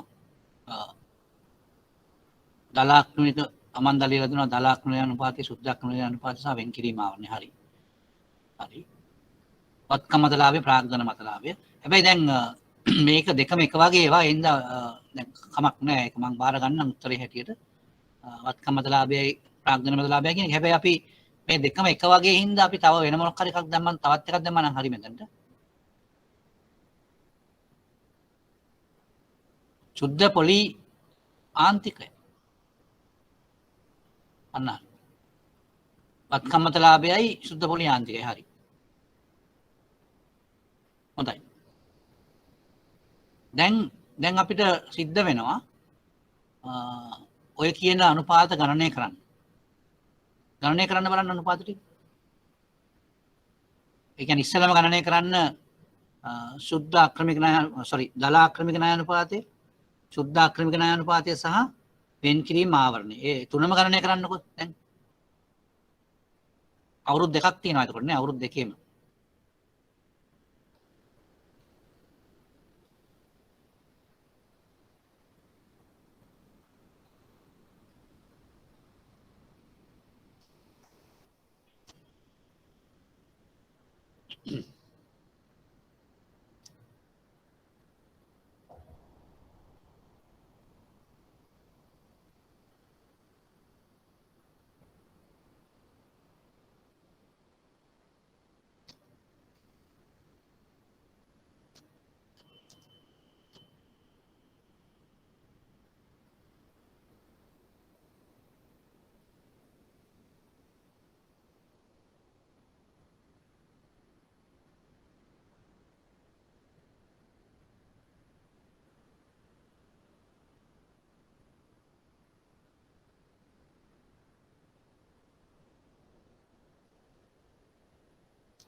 මෙතන පොඩි මේ වැරද්දක් තියෙනවා මේ අන්තිම දෙවෙනි කොටසේ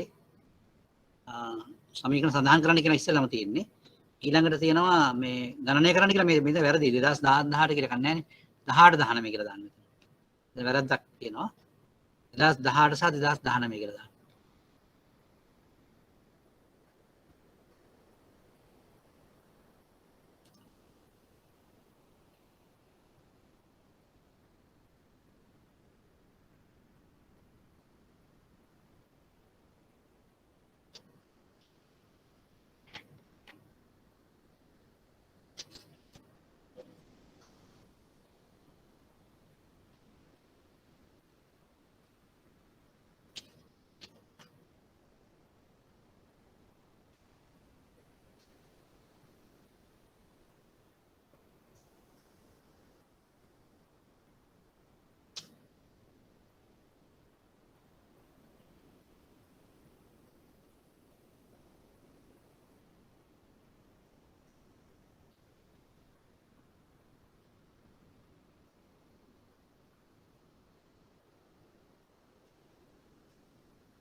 හොඳයි බලමු ඔයගොල්ලන්ගේ උත්තර.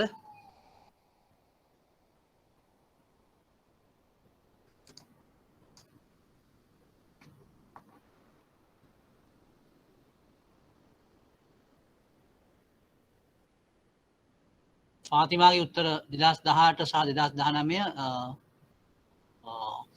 ඔව්. අක්‍රමික ණය අනුපාතය 7.02යි 2019 4.5යි. ඊළඟට සුද්ධ අක්‍රමික ණය අනුපාතය 2018 2.7යි ඒක හරි. ඊළඟට 2019ට 1යි ඒකත් හරි සුද්ධ අක්‍රමික ණය අනුපාතය. ඊළඟට ආවරණය 71.5යි 3යි. 2018ට 2019ට 77.7යි. හොඳයි. ඊළඟට ගණනය කරලා තියෙනවා ගණනය කරන්න වත්කම්මත ලාභය සහ සුද්ධ පොලි යාන්ත්‍රිකය. හොඳයි ඔයගොල්ලන්ගේ උත්තර හරි. දැන් මම මෙතන පොඩි බෝඩ් එකේ දාලා තියෙනවා.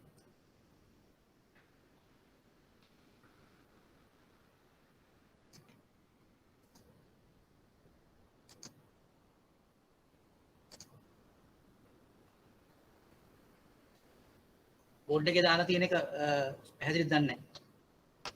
දැන් මේක සාමාන්‍යයෙන් කරලා නැති කෙනෙකුට මේ ওই ටික බලා ගන්න පුළුවන්.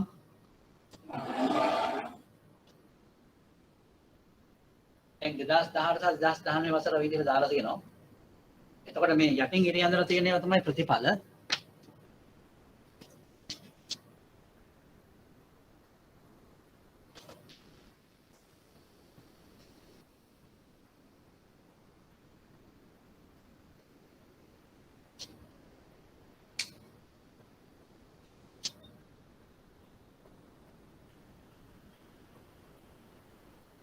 හොඳයි. දැන් මට අවශ්‍ය වුණේ ඔබට පොඩ්ඩක් පෙන්නන්න මේ කරලා තියෙන විදිහ. මේ ওই විදිහට තමයි සාමාන්‍යයෙන් ටැබියුලේට් කරන්න ඕන ওই විදිහට උත්තරය ලියනකොට. අර වර්කින්ග්ස් ටික නැතත් කමක් නැහැ. අර උත්තර ටික දැම්මනම් දාන්න පුළුවන්. සුද්ධ පොලි යාන්ත්‍රික 6.8යි 8යි ඔය 17 සහ 19 18 සහ 19 ඊළඟට 2000 වත්කම්මත ලාභය 1.59 3.2යි.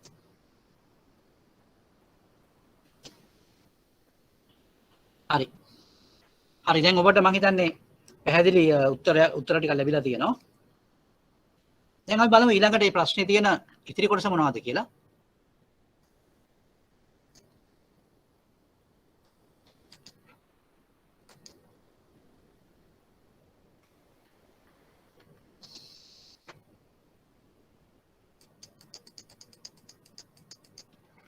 දෙවසරක කාලය තුළ දැන් මේක තමයි වැදගත් එක. දැන් අපි උත්තර ටික ගත්තා දැන්. දෙවසරක කාලය තුළ රූරල් බැංකුවේ වත්කම්වල ගුණාත්මක බව හා ලාභදායීත්වයේ ප්‍රවණතාවය සාකච්ඡා කරනවා. ඒ කියන්නේ අපිට අපෙන් අහනවා මේකේ ට්‍රෙන්ඩ් එක මොකක්ද කියලා. ඉස්සලාම ගමු අපි වත්කම්වල ගුණාත්මක භාවය කියන එක අරගෙන ඒකේ ට්‍රෙන්ඩ් එක බලමු මොකක්ද කියලා. හොඳයි මොකක්ද ඒකේ ට්‍රෙන්ඩ් එක? දැන් එතකොට අපිට මෙතනදී සැලකිල්ලට ගන්න වෙනවා අනුපාත තුනම. දලාක්‍රමික ණය අනුපාතය, සුද්ධාක්‍රමික ණය අනුපාතය සහ වෙන්කිරීම ආවරණය. එතකොට අපි මේ අවුරුදු දෙක ගත්තම 2017 මෙච්චරයි 2018 මෙච්චරයි කියලා අපි කියන්නේ. මේකේ පොඩ්ඩක් උතන පැටලලා ගන්න එපා. දැන් මෙතන මේ එකේ තියෙන්නේ මේ මොකද්ද? ෂෙඩියුල් එකේ තියෙන්නේ 18 19 කියලා. කමක් නැහැ. දැන් අපි ඒක ගමුකෝ. 18 19 කියලා ඒ ප්‍රශ්නයක් නැහැ. එතකොට මොකද කියන්නේ මේ අවුරුදු දෙකේදී මොකද වෙලා තියෙන්නේ? මට උත්තරේ බලාපොරොත්තු වෙනවා මම ලියන්න බලන්න ඕගොල්ලෝ උත්තරේ. අවුරුදු දෙකේදී කුමක්ද වෙලා තියෙන්නේ? ප්‍රවණතාවය මොකක්ද?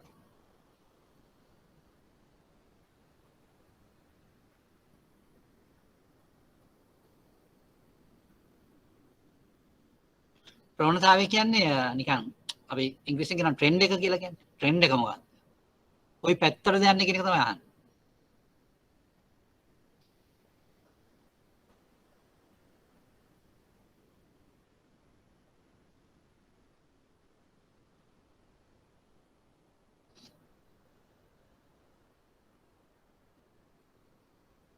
ඔව්. මම බලාපොරොත්තු වෙනවා ඔයගොල්ලන්ගේ ඇනලිසිස් එක. ඒ කියන්නේ මෙතනදී මේක තමයි වැදගත් කාරණාව. ඒ කියන්නේ අපි ඉලක්කම් ටිකක් අරගන්න එක. ඒ කියන්නේ ගණනය කිරීම කියන එකත් වැදගත් තමයි. ඒ වගේම ඊට වඩා වැදගත් වෙනවා ඒකෙන් අපි ඇනලයිස් කරන එක. ඒ කියන්නේ ඒකෙන් අපි විශ්ලේෂණයක් කරන එක තමයි වැදගත්.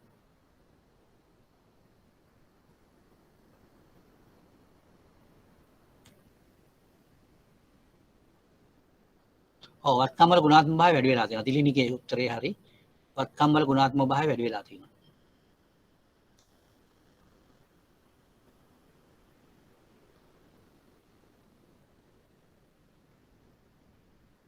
අපි කියන්න ඕන ඒ මොකද කියලා. වත්කම් වල ගුණාත්මක භාවය වැඩි වෙලා තියෙනවා කියලා අපි කියන්නේ අපි අවුරුදු දෙකට සාපේක්ෂව 2018ට සාපේක්ෂව 2019 ගත්තම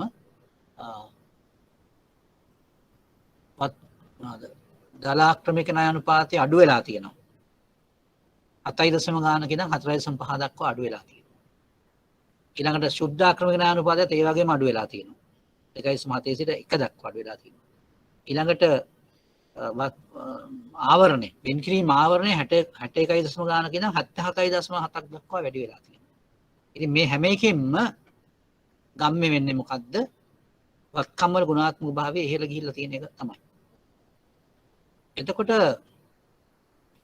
ඊළඟ පැත්ත ගත්තම ලාභදායීත්වය පැත්ත බැලුවම මොකක්ද වෙලා තියෙන්නේ? ලාභදායීත්වයේ ප්‍රවණතාවය මොකක්ද?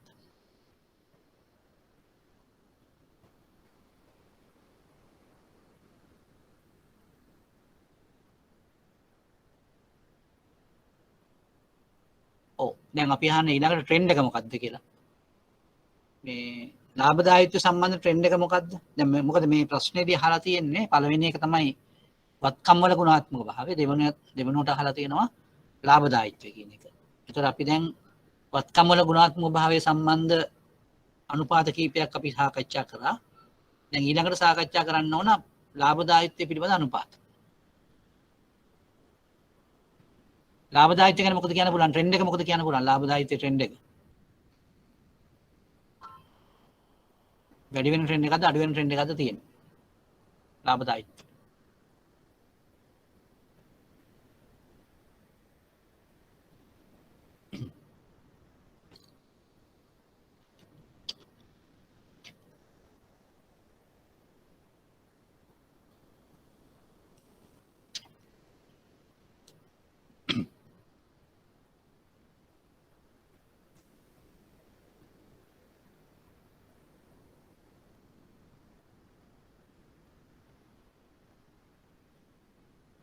දැන් ඔතන අපි ගමු ඔතන මෙහෙමයි ගන්න. දැන් ඔයගොල්ලෝ ඔය 2018 19 කියන එක ඔතන මේකෙන් ගන්න එපා. අරකේ තියෙන එක ගන්න. ඒ කියන්නේ මේ තියෙන විදිහට ගන්න. මෙන්න මේ chart එකෙන් ගන්න. එතකොට අපි දැන් ගණනය කරානේ 18 සහ 19 අපි ගණනය කරේ ඇත්තටම කියනවා නම්. මොකද මේ මෙතන තියෙන එක ගන්න එපා. මොකද මේ අපි මේ තියෙන එක ගමු. 18 19 කියන එක ගමු. එතකොට ලාභදායීත්වය මොකද වෙලා තියෙන්නේ? ලාභදායීත්වය අඩු වෙලාද වැඩි වෙලාද?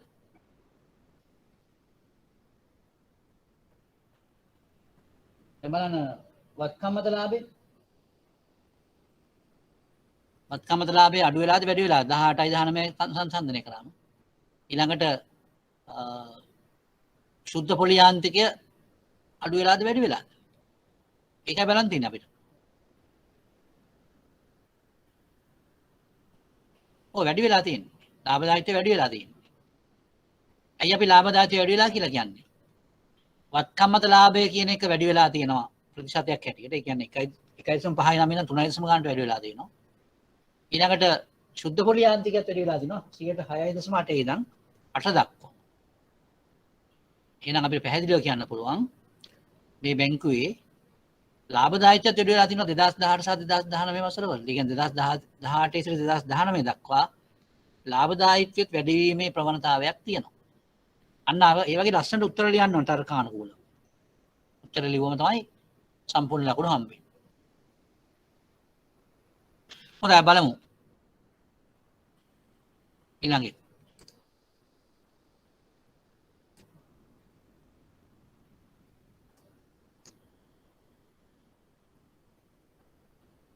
දැන් හතරවෙනි කොටසට යමු. බැංකුවක ලාභදායීත්වය කෙරෙහි බැංකුවක වත්කම් වල ගුණාත්මක භාවය බලපානු ඇත. මෙයට ඔබ එකඟ වන්නේද? මේ පිළිතුර පැහැදිලි කරන්න. හොඳයි දැන් මේකට ඉස්සෙල්ලාම දැන් මේකේ කොටස් දෙකක් තියෙනවා වගේනේ.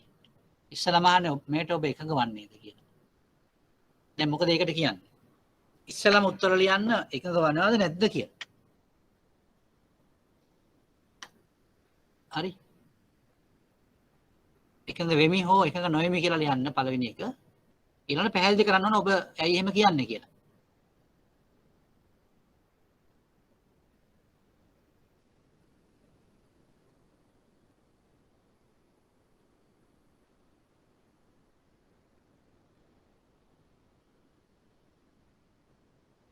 හොඳයි. මම බලාපොරොත්තු වෙන හොඳ උත්තරයක් මේකට. ලියන්න බලන්න ඒකට උත්තරේ. ඔව් එකඟ වෙනවා. එකඟ වෙනවා. දැන් හේතුව කියන්නේ එකඟ වෙන්නේ ඇයි කියලා.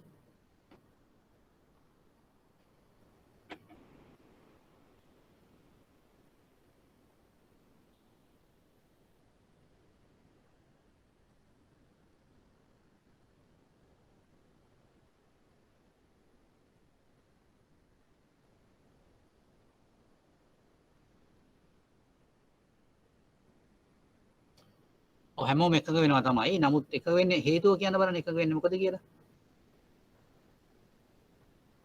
දැන් අක්‍රමික ණය වැඩි වුණොත් මොකද වෙන්නේ? ගුණාත්මක භාවය අඩු වුණොත්. අපි ඒකයි බලන්න ඕන.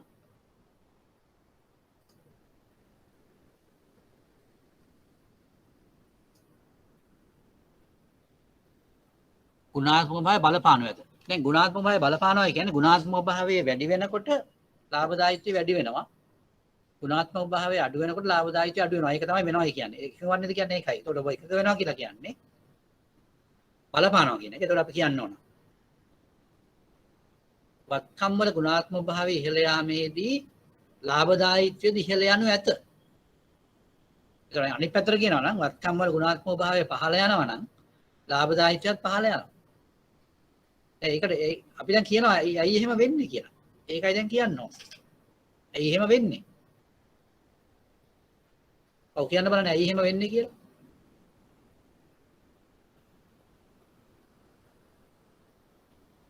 මොකද්ද වත්කම් වල ගුණාත්මක භාවය පහළ යනවා කියලා කියන්නේ? අක්‍රමික ණය අනුපාතය වැඩි වෙනවා. ඒ කියන්නේ අක්‍රමික ණය වැඩි වෙනවා. අක්‍රමික ණය වැඩි වෙනවා කියන්නේ මොකක්ද?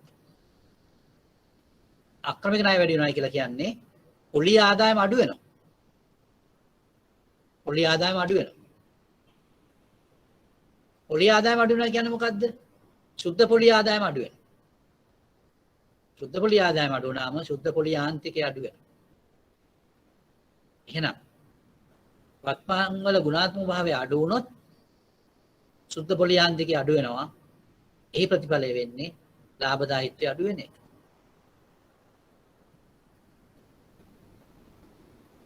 දැන් ඔය කියාපු කාරණාවල් ටික ඔයගලන්ට පුළුවන්ද තනි වාක්‍යයකින් ලියන්න? තනි වාක්‍යයකින් ලියන්න පුළුවන් නම් හරි.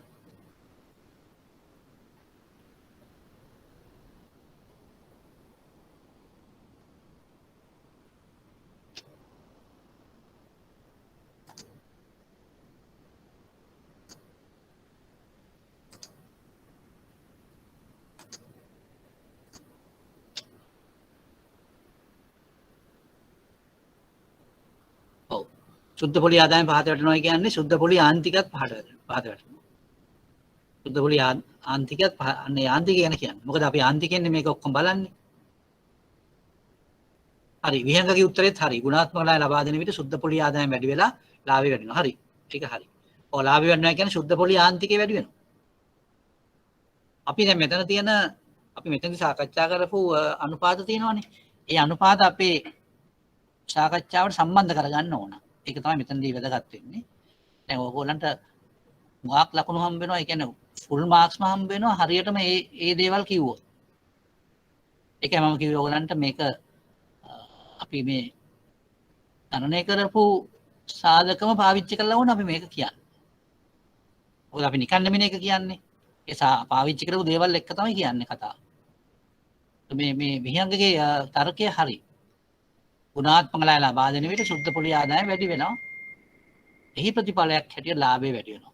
අපිට මේ මැදට දාන්න පුළුවන් ශුද්ධ පොලි ආදායම වැඩි වීම නිසා ශුද්ධ පොලි ආන්තිකය වැඩි වෙනවා. ඒක තමයි ලාභදායීත්වය වැඩි වීම කියලා කියන්නේ. ඒක තමයි උත්තරේ. දැන් යම් විදියකින් මේ වත්කම් වල ගුණාත්මක භාවය අඩු වුණොත් පොලි ආදායම අඩු වෙලා ශුද්ධ පොලි ආදායම පහත වැටෙනවා. ඒ කියන්නේ ශුද්ධ පොලි ආන්තිකය අඩු වෙනවා. අඩු වෙනවා කියලා කියන්නේ ලාභදායීත්වය අඩු වෙනවා කියන්නේ. මේ දෙපැත්තම සාකච්ඡා කරන්න පුළුවන්. හොඳයි මම හිතනවා දැන් මේක අපිට ප්‍රමාණවත් විදිහට සාකච්ඡාවක් කරන්න හම්බ වුණා. දැන් බලන්න ඔකට පැහැදිලි ඇති මේ මෙවැනි ප්‍රශ්නයක් තියෙන හොඳකම තමයි ඔබ හරියට උත්තරයක් අරගෙන හරි වචන ටිකක් ලිව්වා නම් සම්පූර්ණ ලකුණු හම්බ වෙනවා. ඒ නිසා ලකුණු ගන්න පුළුවන් ප්‍රශ්නයක් මේක. හැබැයි පිළිවෙලට ඒක හරි ටැබියුලේෂන් එකක්. ඒ කියන්නේ හරියට වගුවක් හදලා වගේ යන්න එහෙම හදන්න ඕන. ඒතර පැහැදිලිව පේනවනේ ඕන කෙනෙකුට. එතකොට ඔබ ලියන එකම ඒ කියන්නේ ලියන එකත් ලොකුවට වැදගත් වෙන්නේ නැහැ. හරියටම වගුව හදාගෙන තියෙනවා. හොඳයි මම හිතනවා ඔබට ඒ උත්තරේ ප්‍රමාණවත් කියලා. මොනවා හරි ගැටලුවක් තියෙනවා නම් අහන්න පුළුවන්. මම හිතන්නේ මේ දිලිනී කිව්වා මේ ගිය සැරේ එකේ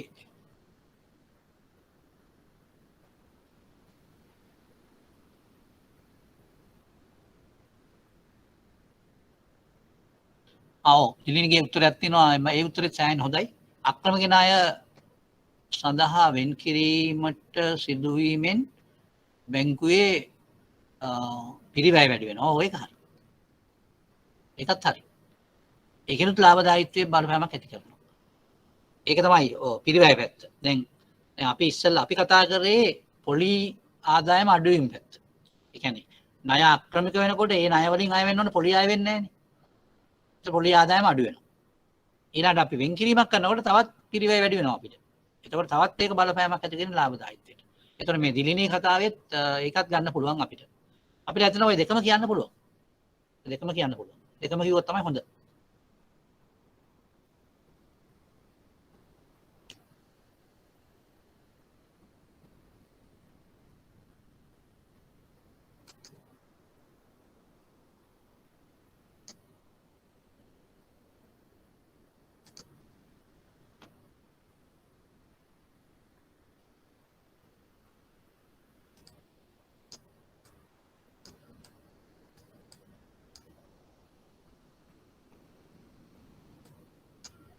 අපි ඇත්තටම මේ එදා මේක සාකච්ඡා කරේ නැත්තේ මේ දිලින්නේ මේ මතක් කරා මේක. දැන් මෙහෙමයි. දැන් මේ ප්‍රශ්න පත්‍රය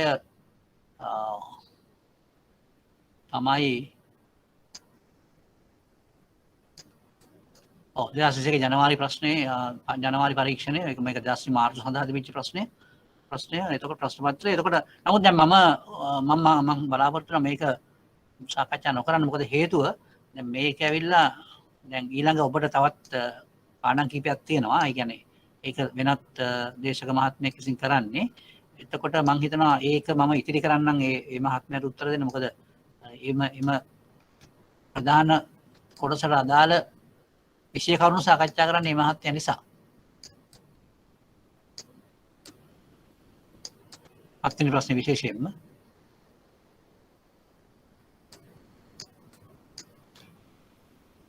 මේ වගේ දේවල් මේවා එතකොට මම හිතන්නේ එතුමා සාකච්ඡා කරයි. ඒතර මේක ගැන බලන්න අපි යමු වෙනත් ප්‍රශ්න පත්‍රයකට.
අපි මේව සාකච්ඡා කරාද එදා නේද මේ ප්‍රශ්න පත්‍ර සාකච්ඡා කරන්නේ නැහනේ.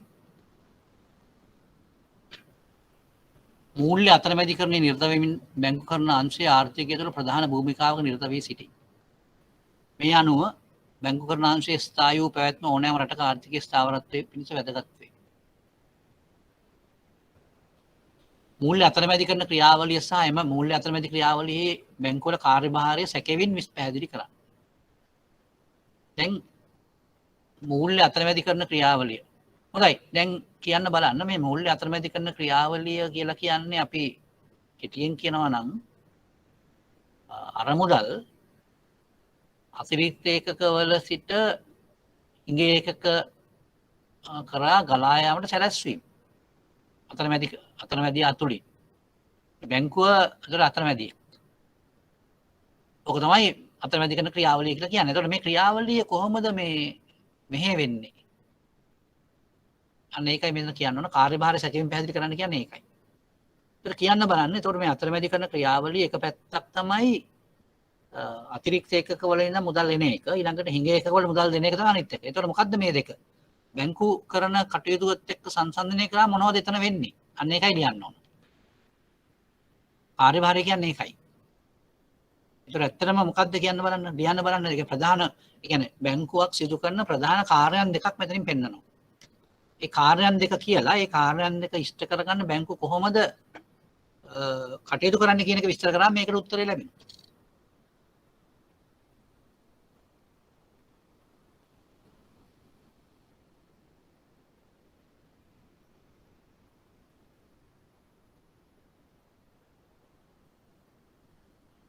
ඔව් කියන්න බලන්න.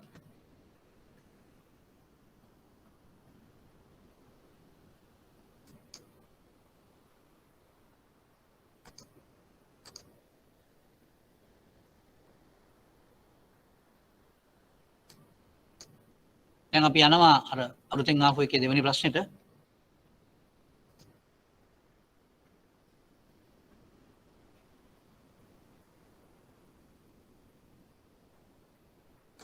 මෙන්න මේක.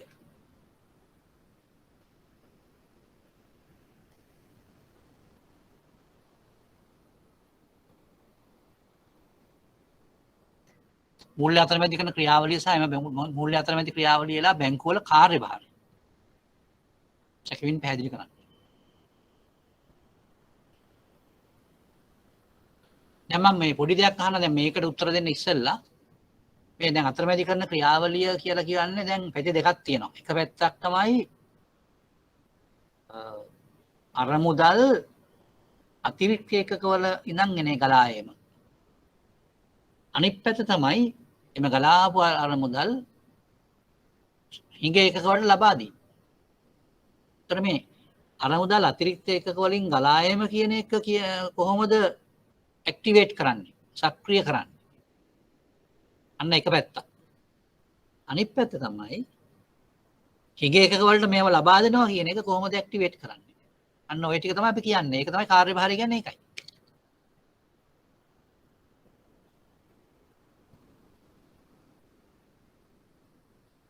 ඉස්සෙල්ලාම ලියන්න බලන්න අර කොහොමද කියලා අතිරික්ත ඒකක වල හිඟ වල අතිරික්ත ඒකක වල ඉඳන් මුදල් ගන්න කොහොමද කියන එක කියන්න බලන්න. මොනවා හිටියද ගන්න කියලා වගේ.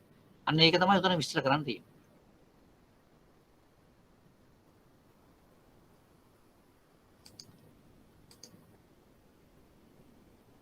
අන්න හරි. නදුනි කියලා තියෙන උත්තරේ හරි. තැම්පතු ඒ වගේම SM උද්දිනි අතිරික්ත ඒකක වල සිට හිඟ ඒකක වලට මුදල් ගලා යනවා. එතකොට තැම්පතු රැස් කිරීම තමයි අතිරික්ත ඒකක වලින් මුදල් ගන්නවා කියලා කියන්නේ. එතකොට ණය ලබා දීම තමයි හිඟ ඒකක වලට මුදල් ලබා දීම කියලා කියන්නේ. ඔන්න ඕක තමයි පැහැදිලි කරන්න තියෙන්නේ. ඊට පස්සේ අපි කාර්යභාරය කියන්නේ මොකක්ද එතකොට? කාර්යභාරය කියලා කියන්නේ මේ අතිරික්ත ඒකක වලින් මුදල් ලබා ගන්න එකයි. හිඟ ඒකක වලට මුදල් ලබා දෙන එක තමයි කාර්යභාරය. එතකොට ඒක කරන්න මොනවද කරන්නේ බැංකු? නිපැයුම් සෙට් එකක් හදාගෙන නිපැයුම් හදාගෙන තියෙනවා.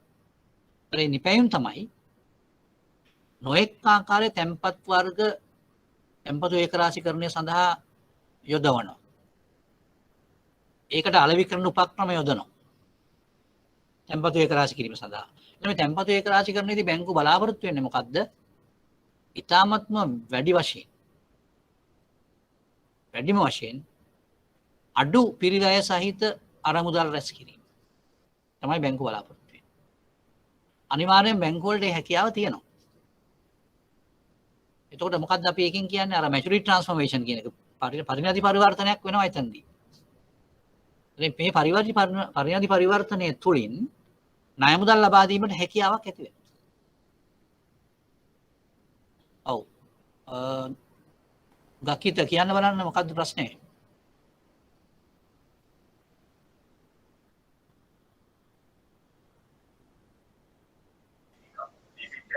ඔව්. ඔව්. ඔව් ගකිත මොකද්ද?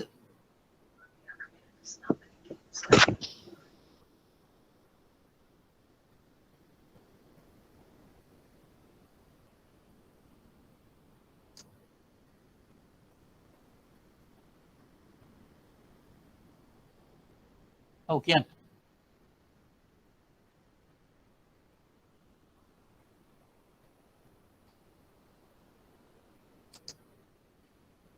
හොඳයි. දැන් අපි එතකොට මේ මෙන්න මේකයි අපි කතා කරන්නේ මේ එතකොට කාර්යභාරය තමයි මේ තැන්පත් රැස් කිරීමේ ක්‍රියාවලිය ආරක්ෂම කරනවා කියලා කියන්නේ අතිරික්ත එකක වලට තියෙන මුදල් ලබා ගැනීම. අතිරික්ත එකක වලින් මුදල් ලබා ගැනීම. ඊළඟට ණය ප්‍රදානය එක එක විදියට ණය වර්ග ප්‍රදානය කරලා එක එක විදිහේ ණය වර්ග ඇති කරලා ණය ඉවැලුවේෂන්ස් කරලා ඒ ණය දෙන එකේදී අනිකරම අවශ්‍ය හිඟ එකක වලට මේ අරමුදල් ගලාගෙන යනවා. ඒතකොට ඒක තමයි මේ අතරමැදිකරණයේදී සිද්ධ වෙන්නේ. බැංකුව වල කාර්යභාරය ඒක තමයි.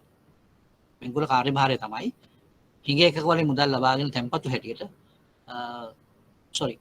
අතිරික්ත එකක වලින් මුදල් ලබාගෙන තැන්පතු හැටියට ඒවා හිඟ එකක වල ණය මුදල් වශයෙන් දෙන එක තමයි බැංකුවේ කාර්යභාරය. හොඳයි අපි බලමු මේක දෙවෙනි මොකක්ද දෙවෙනි කතාව කියලා කියන්නේ.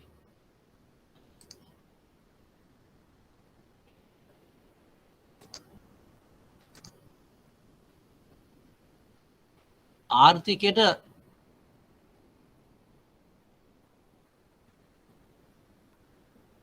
මේක තමයි බැලුවේ.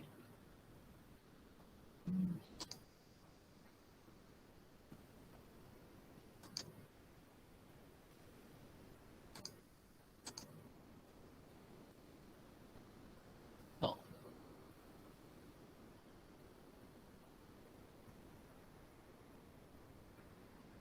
ඊළඟ දෙවෙනි කොටස ආර්ථිකයේ මූල්‍ය අතරමැදිකරණයේ වැදගත් වන ආකාරය නිදසුන් දෙමින් සාකච්ඡා කරනවා. ඔව්. දැන් එතන නිදසුන් මොනවද? දැන් ආර්ථිකයේ මූල්‍ය අතරමැදිකරණය වැදගත් වෙනවා කියලා කියන්නේ ආර්ථික ක්‍රියාවලියේදී මොකද්ද වෙන්න ඕන? අරමුදල් අවශ්‍යතාවයන්ට අනුමුදල් ලැබෙන එක තමයි ආර්ථිකයේදී ආර්ථික ක්‍රියාවලිය පන්නැන්වීමේදී අපිට අවශ්‍ය වෙන ප්‍රධාන දේ තමයි අරමුදල් අතිරික්ත අරමුදල් අරගෙන අරමුදල් හිඟ තැන්වලට ලබා දෙන කියන අවශ්‍ය තැන්වලට ලබා දෙන එක. මේව අවශ්‍ය තැන්වලට ලබා දුන්නම ආර්ථික ක්‍රියාවලිය පණ ගැන්වෙනවා. ඒක නිදසුන් අපිට කියන්න පුළුවන් මේ විදිහට. අපි දන්නවා සාමාන්‍යයෙන් හිඟ එකක් කියලා අදහස් කරන්නේ නිෂ්පාදන ක්‍රියාවලියට යෙදලා ඉන්න අය එහෙම නැත්නම් වෙනත් සේවාවල යෙදලා ඉන්න අය ඒගොල්ලන්ට ප්‍රාග්ධන අවශ්‍යතාවයක් ඇති වෙනවා. මේ ප්‍රාග්ධන අවශ්‍යතාවය තමයි අතිරික්ත එකක වලින් මුදල් අරගෙන ඒගොල්ලන්ගේ අර මුදල් අවශ්‍යතා සම්පූර්ණ කිරීම තමයි බැංකුව කරන්නේ. එතකොට මේ ආර්ථික ක්‍රියාවලිය පණ ගැන්වෙන්න මේ ක්‍රියාවේ ඉතාමත් ලොකු වැදගත්කමක් තියෙනවා. මොකද ඒක සිද්ධ වුනේ නැත්නම් ආර්ථික ක්‍රියාවට ආර්ථික ක්‍රියාවලිය යෙදලා ඉන්න නිෂ්පාදනයේ යෙදලා ඉන්න සේවා නිෂ්පාදනයේ යෙදලා ඉන්න අයට ප්‍රාග්ධන හිඟයක් ඇති වෙනවා. ඒ ප්‍රාග්ධන හිඟය නැති කරන්න තමයි බැංකු වලින් අතිරික්ත එකක වලින් අරමුදල් රැස් කරගෙන ඒ අරමුදල් ඒ ප්‍රාග්ධනයේ අවශ්‍ය ආර්ථික නිෂ්පාදනයේ යෙදලා ඉන්න අයට ආර්ථික ක්‍රියාවලිය යෙදලා ඉන්න අයට දෙන්නේ. නිදර්ශනයකට අපිට ගන්න පුළුවන් සුළු හා මධ්‍ය පරිමාණ කර්මාන්ත වලට ලබා දෙන්න අය ව්‍යාපෘති ණය සියලුම දේවල්. ඒ සියලුම දේවල් ආර්ථිකයට දායකත්වයක් දක්වනවා. ඒ දායකත්වය දැක්වීම සඳහා අවශ්‍ය කරන සියලුම ප්‍රාග්ධනයන් සපයවීම කරන්නේ බැංකුව විසින්. ඒ සිද්ධ වෙන්නේ අතිරමැදි කරන ක්‍රියාවලියේ ප්‍රතිඵලයක් හැටියට. ඒතරම නිදසුන් කියලා කියන්න පුළුවන්. නොයෙකුත් විදිහේ තැන්පත් ඒකරාශී කරන වැඩපිළිවෙළවල් තියෙනවා බැංකුවල. නොයෙකුත් විදිහේ ණය ප්‍රදානය කිරීම වැඩපිළිවෙළවල් තියෙනවා. ඊළඟ මේ ණය ප්‍රදානය කරන එකත් එක ආර්ථිකයේ එක අංශ සඳහා තමයි කරන්නේ. ඒ අංශ වලට විශේෂ සැලකිල්ල දක්වමින් මේ ණය ලබා ගැනීම සිද්ධ කරනවා. එතකොට මේ ආර්ථික ක්‍රියාවලිය සම්පූර්ණයෙන්ම පනගන්වන්න මේ කටයුතු වැදගත් වෙනවා. දැන් ඊළඟ තුන්වෙනි කොටස පරිණති පරිණාමන ක්‍රියාවලිය බැංකුවක ද්‍රවශීලතා මට්ටම කෙරෙහි බලපාන ආකාරය පැහැදිලි කරනවා. ඔව්. මොකද්ද මේ පරිණති පරිණාමනය කියන්නේ? යම්කිසි අපි දන්නවා බැංකුවක් විසින් ඒක රාශි කරන තැන්පතු කෙටි කාලින් තැන්පතු හැටියට තමයි ඒක රාශි වෙන්නේ බොහෝ විට. ඒ වුණත් බැංකුවට තැන්පත් කරායින් පස්සේ මේ තැන්පතු නැවත ආපසු ගැනීම කියන එක ඉතාමත්ම අඩුවෙන් සිද්ධ වෙන්නේ. එතකොට මේ තැන්පතු වල පරිණතිය වාග් දික් වෙනවා. මේකට අපි කියනවා පරිණති පරිණාමනය කියලා. මේ දික්වීම ප්‍රතිඵලය මොකක්ද? බැංකුවේ ද්‍රවශීලතාවය ඉහළ යනවා. ඒ කියන්නේ අපි හිතුවට මේ තැන්පතු නැවත ලබා ගැනීම ආපසු ලබා ගන්න ඉක්මන් වෙයි කියලා මිනිස්සු එහෙම ඉක්මන් වෙන්නේ නැහැ. මොකද බැංකුකරණය ගැන තියෙන බැංකු ක්‍රමය ගැන තියෙන විශ්වාසය නිසා ඔවුන් මේ මුදල් කෙටි කාලීන අරමුණකින් දැම්මත් මේ මුදල් දීර්ඝ කාලීනව තියනවා. සෑහෙන ප්‍රමාණයක්. කියන්නේ සැලකිය යුතු ප්‍රතිශතයක් දීර්ඝ කාලීන තැන්පතු වශයෙන් ටිකටම බැංකුවේ තියෙනවා. ඕක තමයි අපි පරිණති පරිණාමන ක්‍රියාවලිය කියලා කියන්නේ. ඒ වගේම මේ සිදුවීම නිසා බැංකුවලට හැකියාව ලැබෙනවා නමින් කෙටි කාලින තැන්පතු පාවිච්චි කරලා දීර්ඝ කාලින ණය මුදල් ලබා දෙන්න. ඇත්ත වශයෙන්ම කියනවා නම් කියන ආකාරයෙන්ම කෙටි කාලිනව නම් මේ තැන්පතු. ඒ කියන්නේ මාසෙ වගේ තැන්පතු නම් උනේ මේවා ණය දෙන්න බෑ ওই විදියට.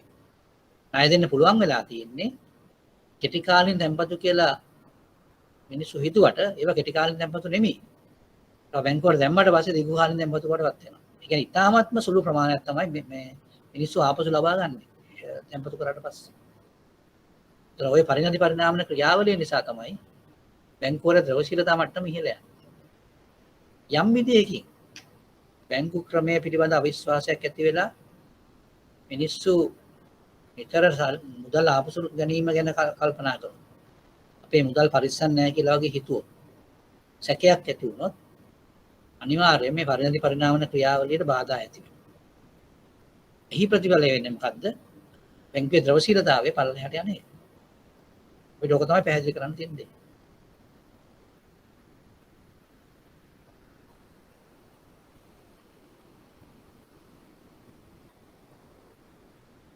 හොඳයි අපි ඊළඟ හතරවෙනි කොටසට යමු.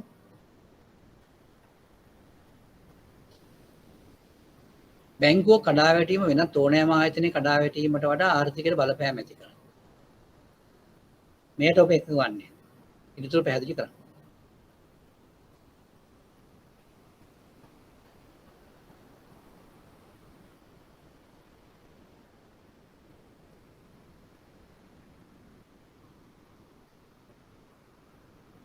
ඔව්. දැන් ඉස්සෙල්ලාම අහන එකක වෙනවද කියලා. හොඳයි ඒකට බලන්න උත්තරයක් දෙමු. ඒක ලේසියිනේ ඕන කෙනෙකුට. බැංකුවක කඩා වැටීම වෙනත් ඕනෑම ආයතනයක කඩා වැටීමකට වඩා ආර්ථිකයට බලපෑම් ඇති කරයි. ඒකට උත්තර දෙන්න අමාරු නෑ ඕන කෙනෙකුට උත්තර දෙන්න පුළුවන් ඒකට. කියන්න බලන්න ඒකට උත්තර. ඔව්. හරි. ඔව්. හැබැයි දැන් මොකක්ද අපි ඒකට ඇයි එහෙම වෙන්නේ? ඔව්. ඇයි එහෙම වෙන්නේ කියන එක තමයි ප්‍රශ්නේ. sorry.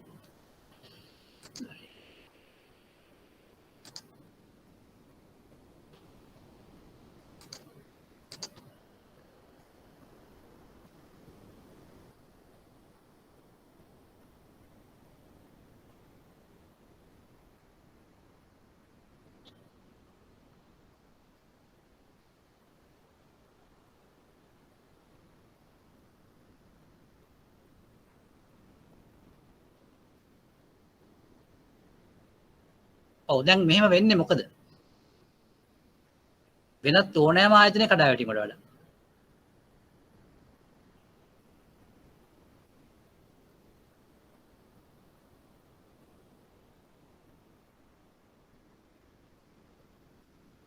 දැන් වෙනත් ආයතනවල වෙන්නේ දැන් සාමාන්‍යයෙන් ඒගොල්ලෝ නිෂ්පාදනය කරන භාණ්ඩ සහ සේවා තියෙනවා. එම සේවාවලට තමයි බලපෑම ඇති වෙන්නේ වෙනත් ආයතනයක් කඩාවැටෙනවා. බත් බැංකුවක් කඩාවැටුනොත් මොනවද වෙන්නේ? බැංකුවක් කඩාවැටෙනවා සම්පූර්ණයෙන් මේක බලපානවා අතරමැදි කරන ක්‍රියාවලියට. අතරමැදි කරන ක්‍රියාවලියට ඇති කරන බලපෑම නිසා තමයි ඒක විශාල ආර්ථික බලපෑමක් ඇති කරන්නේ. හැබැයි වෙනත් ආයතනයක් කඩාවැටෙනම අතරමැදි කරන ක්‍රියාවලියට බලපෑමක් ඇති වෙන්නේ නැහැ. දැන් මොකද අතරමැදි කරන ක්‍රියාවලිය කියන්නේ? තැන්පතු ඒකරාශී කිරීමයි ණය ප්‍රදානය කිරීමයි. ඒකට දැන් ඒ කරපු දේ කරගෙන යන්න බැරුව යනවා බැංකුවට. බැංකුව අපි හිතමු විශාල බැංකුවක් වුණා කියලා. විශාල බැංකුවක් වුණා නම් ඒකට ඇති වන ආර්ථික බලපෑම මුළු පද්ධතියම නැති කරන විදිහ ආර්ථික බලපෑමක් වෙන්න පුළුවන්. නමුත් වෙනත් ආයතනයක් කඩා වැටෙනකොට ওই වගේ බලපෑමක් ඇති වෙන්නේ නැහැ. මොකද ඒක අතරමැදි කරන ක්‍රියාවලියට බලපාන්නේ නැති හින්දා. ඒක තමයි උත්තරේ.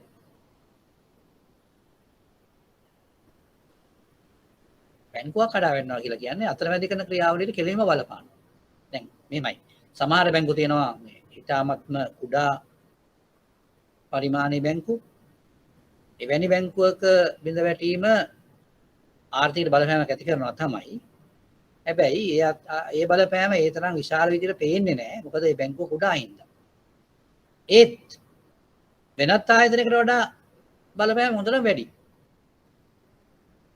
හැබැයි මෙහෙම දෙයක් වෙනවා. විශාල බැංකුවක් කඩා වැටෙනොත් ආර්ථිකයට බලපෑමක් ඇති කරන්න නවතින්නේ නැහැ. මුළු ආර්ථිකයම කඩා වැටෙනවා. ඒකයි වෙන්නේ. ඉතින් අපි මෙතන උත්තරේ දෙන්න ඕන මෙහෙමයි එකඟ වෙනවා. ඒකට ඒකට හේතුව තමයි වෙනත් ආයතනයක් කඩා වැටීමේදී එම ආයතනයේ අතරමැදිකරණය ඉදිරියයි නැති හින්දා ආර්ථිකයට ඇති කරන බලපෑම ඉතාමත්ම අඩුයි. මොකද එම ආයතනය නිෂ්පාදනය කරන භාණ්ඩ හා සේවා නැතිවීම විතරයි වෙන්නේ කියන්නේ. සහ එම ආයතනයේ සේවය කරපු අයට රැකියාව නැතිවීම අන්න ඒ වගේ දේවල් තමයි වෙන්නේ. නමුත් බැංකුවක් කඩා වැටුනොත් ඒ සියලුම දේවල් වෙලා ඊට අමතරව අතරමැදි කරන ක්‍රියාවලියලත් බලපෑම ඇති වෙනවා. ඒ නිසා බැංකුවක් කඩා වැටීමෙන් වෙන ආර්ථිකයට වෙන බලපෑම සාමාන්‍ය ආයතනයක් කඩා වැටලා ආර්ථිකයට වෙන බලපෑම වලට හුඟක් වැඩි. මම හිතනවා ඔබට තේරෙන්නේ නැති කියලා කතාව.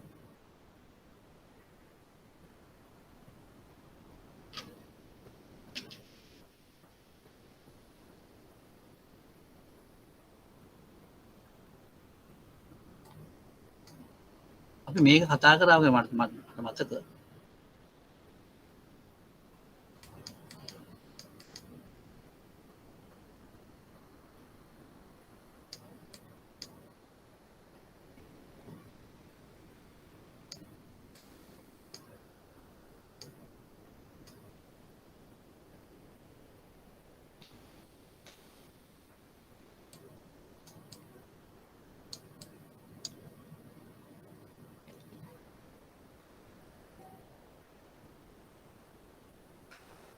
මූල්‍ය අතරමැදි කරන ක්‍රියාවලින් නිරත වීමේදී බැංකුව විවිධ වූ අවදානම් කිරීම නිරාවරණය වනු ඇත. මෙම අවදානම් ඥානාන්විතව කළමනාකරණය කිරීම බැංකුවල තිරසාරත්වයට වැදගත් වේ. 1. බැංකු සිය ව්‍යාපාරික කටයුතු වල සිදු කිරීමේ මුහුණ දෙන්නු ලබන ප්‍රධාන අවදානම් 3ක්. ලියන්න බලන්න මේ ටික.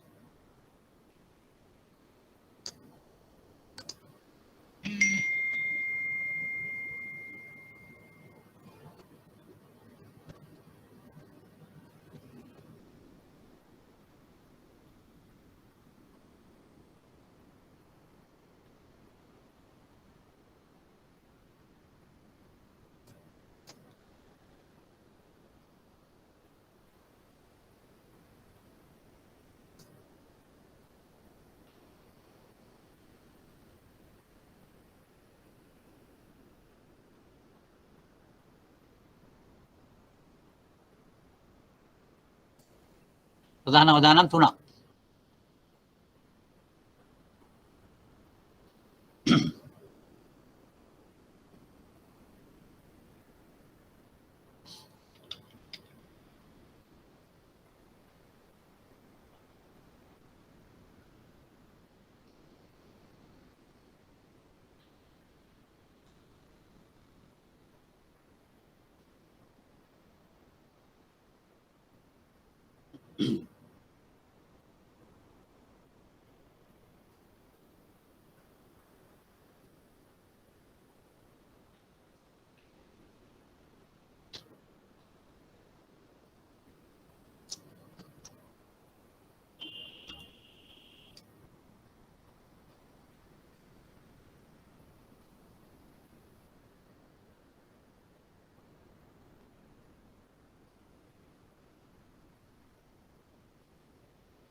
ඔව් මෙතන අවදානම් 3ක් තියෙනවා. ඒ 3 ලියන්න බලන්න.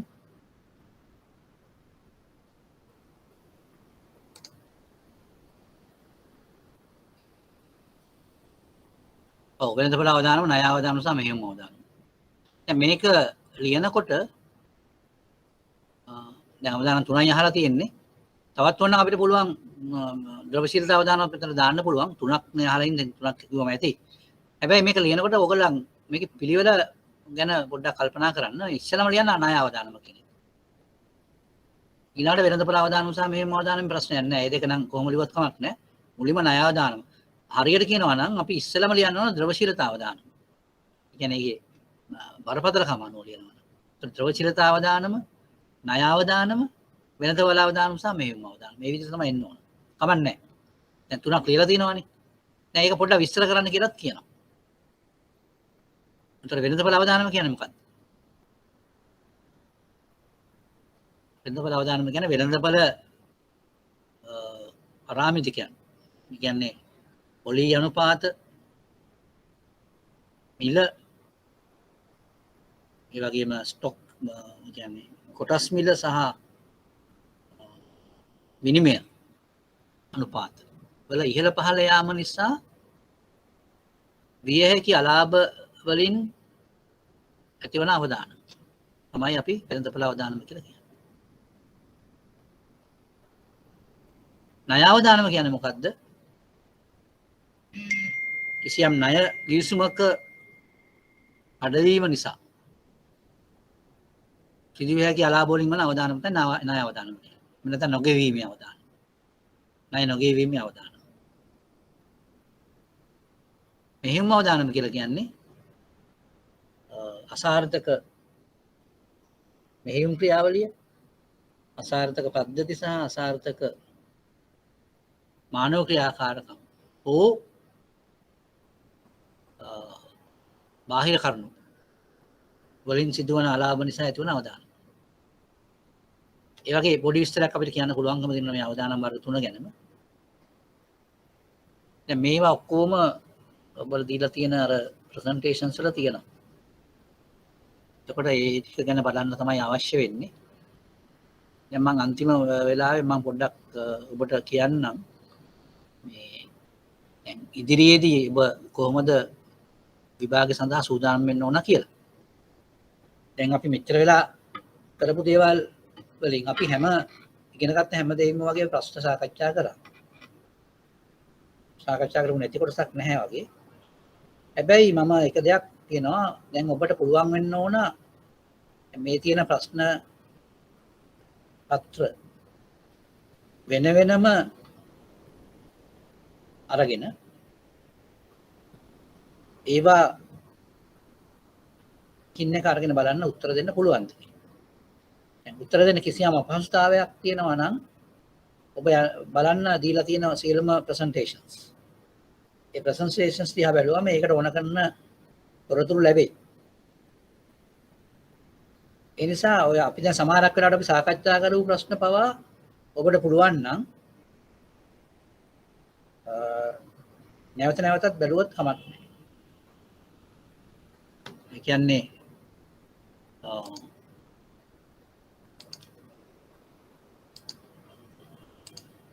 අපි හිතමු දැන්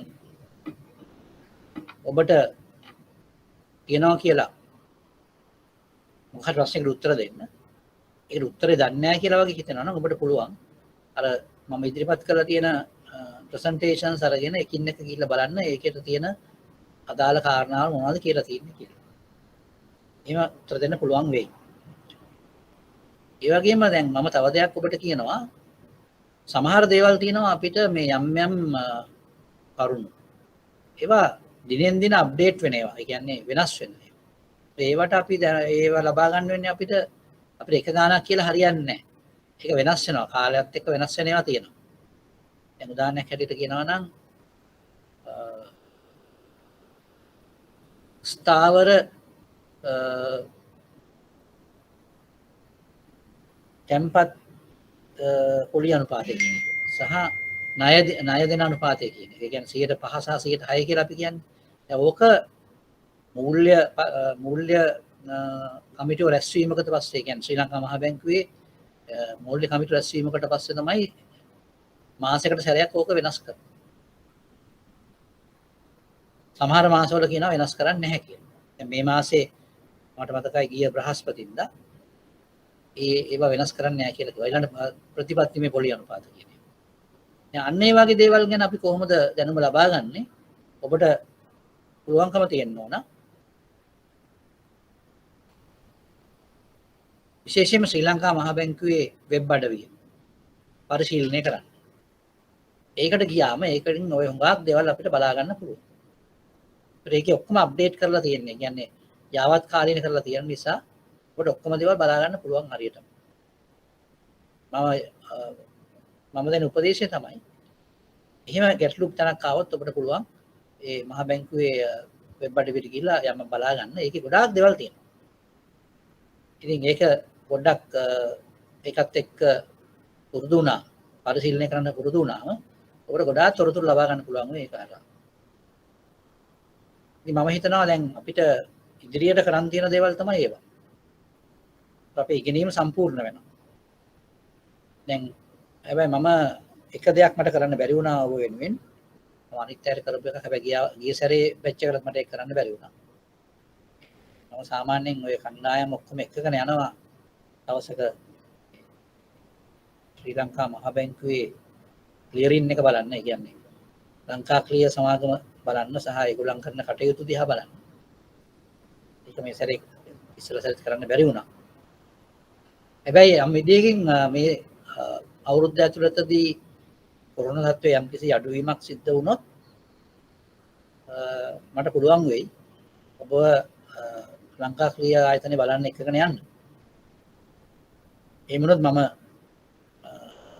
ඒක අරේන්ජ් කරන්නම් එහෙම හැකියාවක් ලැබුණොත්. දැන් එහෙම නොලැබුණත් ඔබට පුළුවන් නම් මේ වගේ ස්ථානයක් නිරීක්ෂණය කරන්න. එහෙම නැත්නම් තනියම ගිහිල්ලා බලා ගන්න. ඒකත් කමක් නැහැ. ඒකත් හොඳයි. ඉතින් මම හිතනවා මේ වගේ දේවල් වලින් ඔබට පුළුවන් වෙයි කියලා.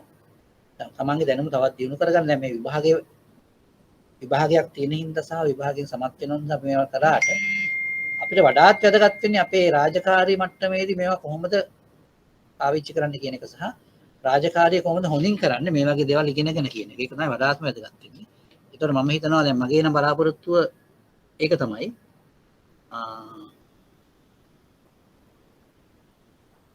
ඒක තමයි තියෙන ඔබට තියෙන කරන්න තියෙන දේ ඉදිරියට. හොඳයි මම දැන් අපිට අවසාන විනාඩි කිහිපේ තියෙන්නේ. ඔබට මොනවා හරි ගැටලුවක් තියෙනවා නම් අහන්න පුළුවන් දැන්.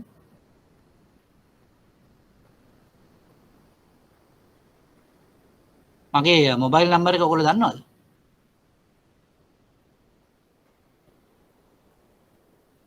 මම බෝඩ් එකේ දාන්න මොබයිල් නම්බර් එක. මොනවා හරි අවශ්‍යතාවයක් තිබුණොත් කතා කරන්න පුළුවන්.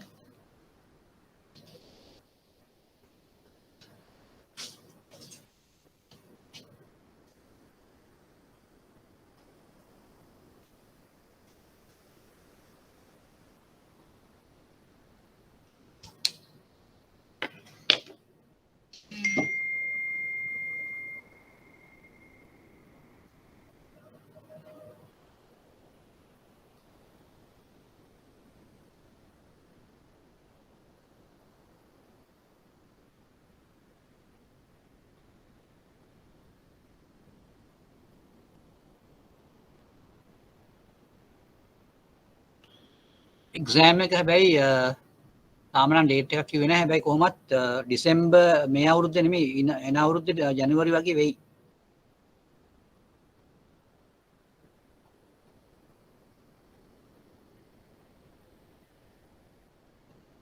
ඔව් තව මොකක් හරි ප්‍රශ්නයක් තියෙනවා නම් අහන්න.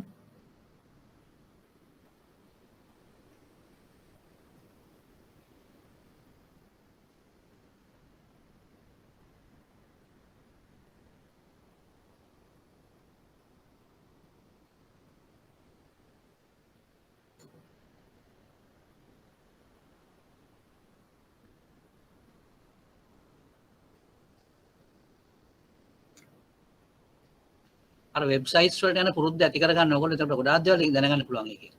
ඒ කියන්නේ ඔටින්ම මං හිතන්නේ දැන් කාලේ කට්ටිය ඉතින් කොහොමත් නව තාක්ෂණයත් එක්ක එකතු වෙලා තියෙන හින්දා ඉතින් ඒවා අමුතුවෙන් කියන්න ඕනේ නැහැ ඔයගලන්ට. Note 77 298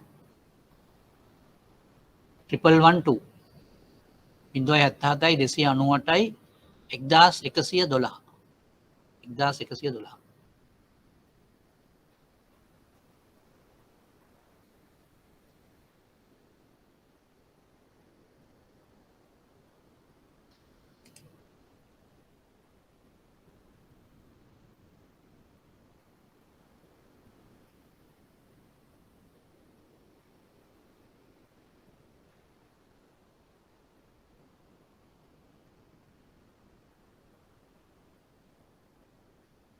හොඳයි අපිට ඔය සාකච්ඡාව මේ ඉවර කරන්න වගේ සිද්ධ වෙනවා.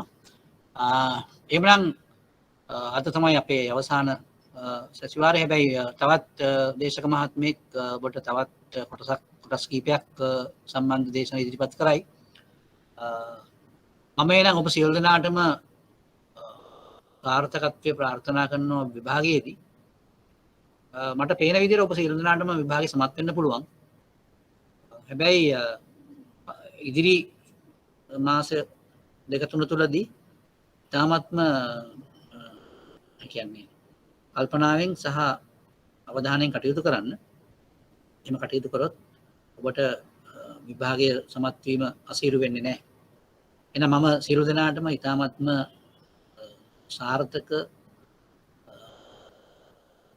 සාර්ථකව මුහුණ දෙන්න කියලා ප්‍රාර්ථනා කරනවා විභාගයට. ඒ වගේම ඔබ සියලු දෙනාටම තාමත්ම හොඳ අනාගතයක් ප්‍රාර්ථනා කරනවා. පන්ති තියෙනවනේ ලබන සතියේ. තියෙනවා ඔයගලන්ට තියෙනවා මේ මගේ ලෙක්චර්ස් ඉවරයි. මගේ ලෙක්චර්ස් ඉවරයි. තව මේ ලෙක්චර් කෙනෙක් එනවා. මේ තව නෑ සර්ගේ ලෙක්චර්ස් ආයේ නැද්ද? නෑ මගේ ගානේ තව. ඒක තමයි අර විශ්කරන්නේ නැවක් බැලුවා. හරි. එහෙමනම් ඔබ සියලු දෙනාටම එහෙමනම් නැවතත් ප්‍රාර්ථනා කරනවා මේ සියලුම වැඩ කටයුතු සාර්ථක වෙන්න කියලා. එහෙමනම් මොනවා හරි ප්‍රශ්නයක් තියෙනවා නම් මේ මගේ මට කෝල් කරලා අහන්න පුළුවන්. මොනවා හරි ගැටලුවක් තියෙනවා නම් මේ එහෙමනම් ඒක නම්බර් එක පොඩ්ඩක් කියන්න පේන්නේ නැත. 077යි 77යි 298යි 298යි 1112. right thank you sir. right. හොඳයි එහෙමනම් ඔබ සියලු දෙනාටම සුබ අනාගතයක්.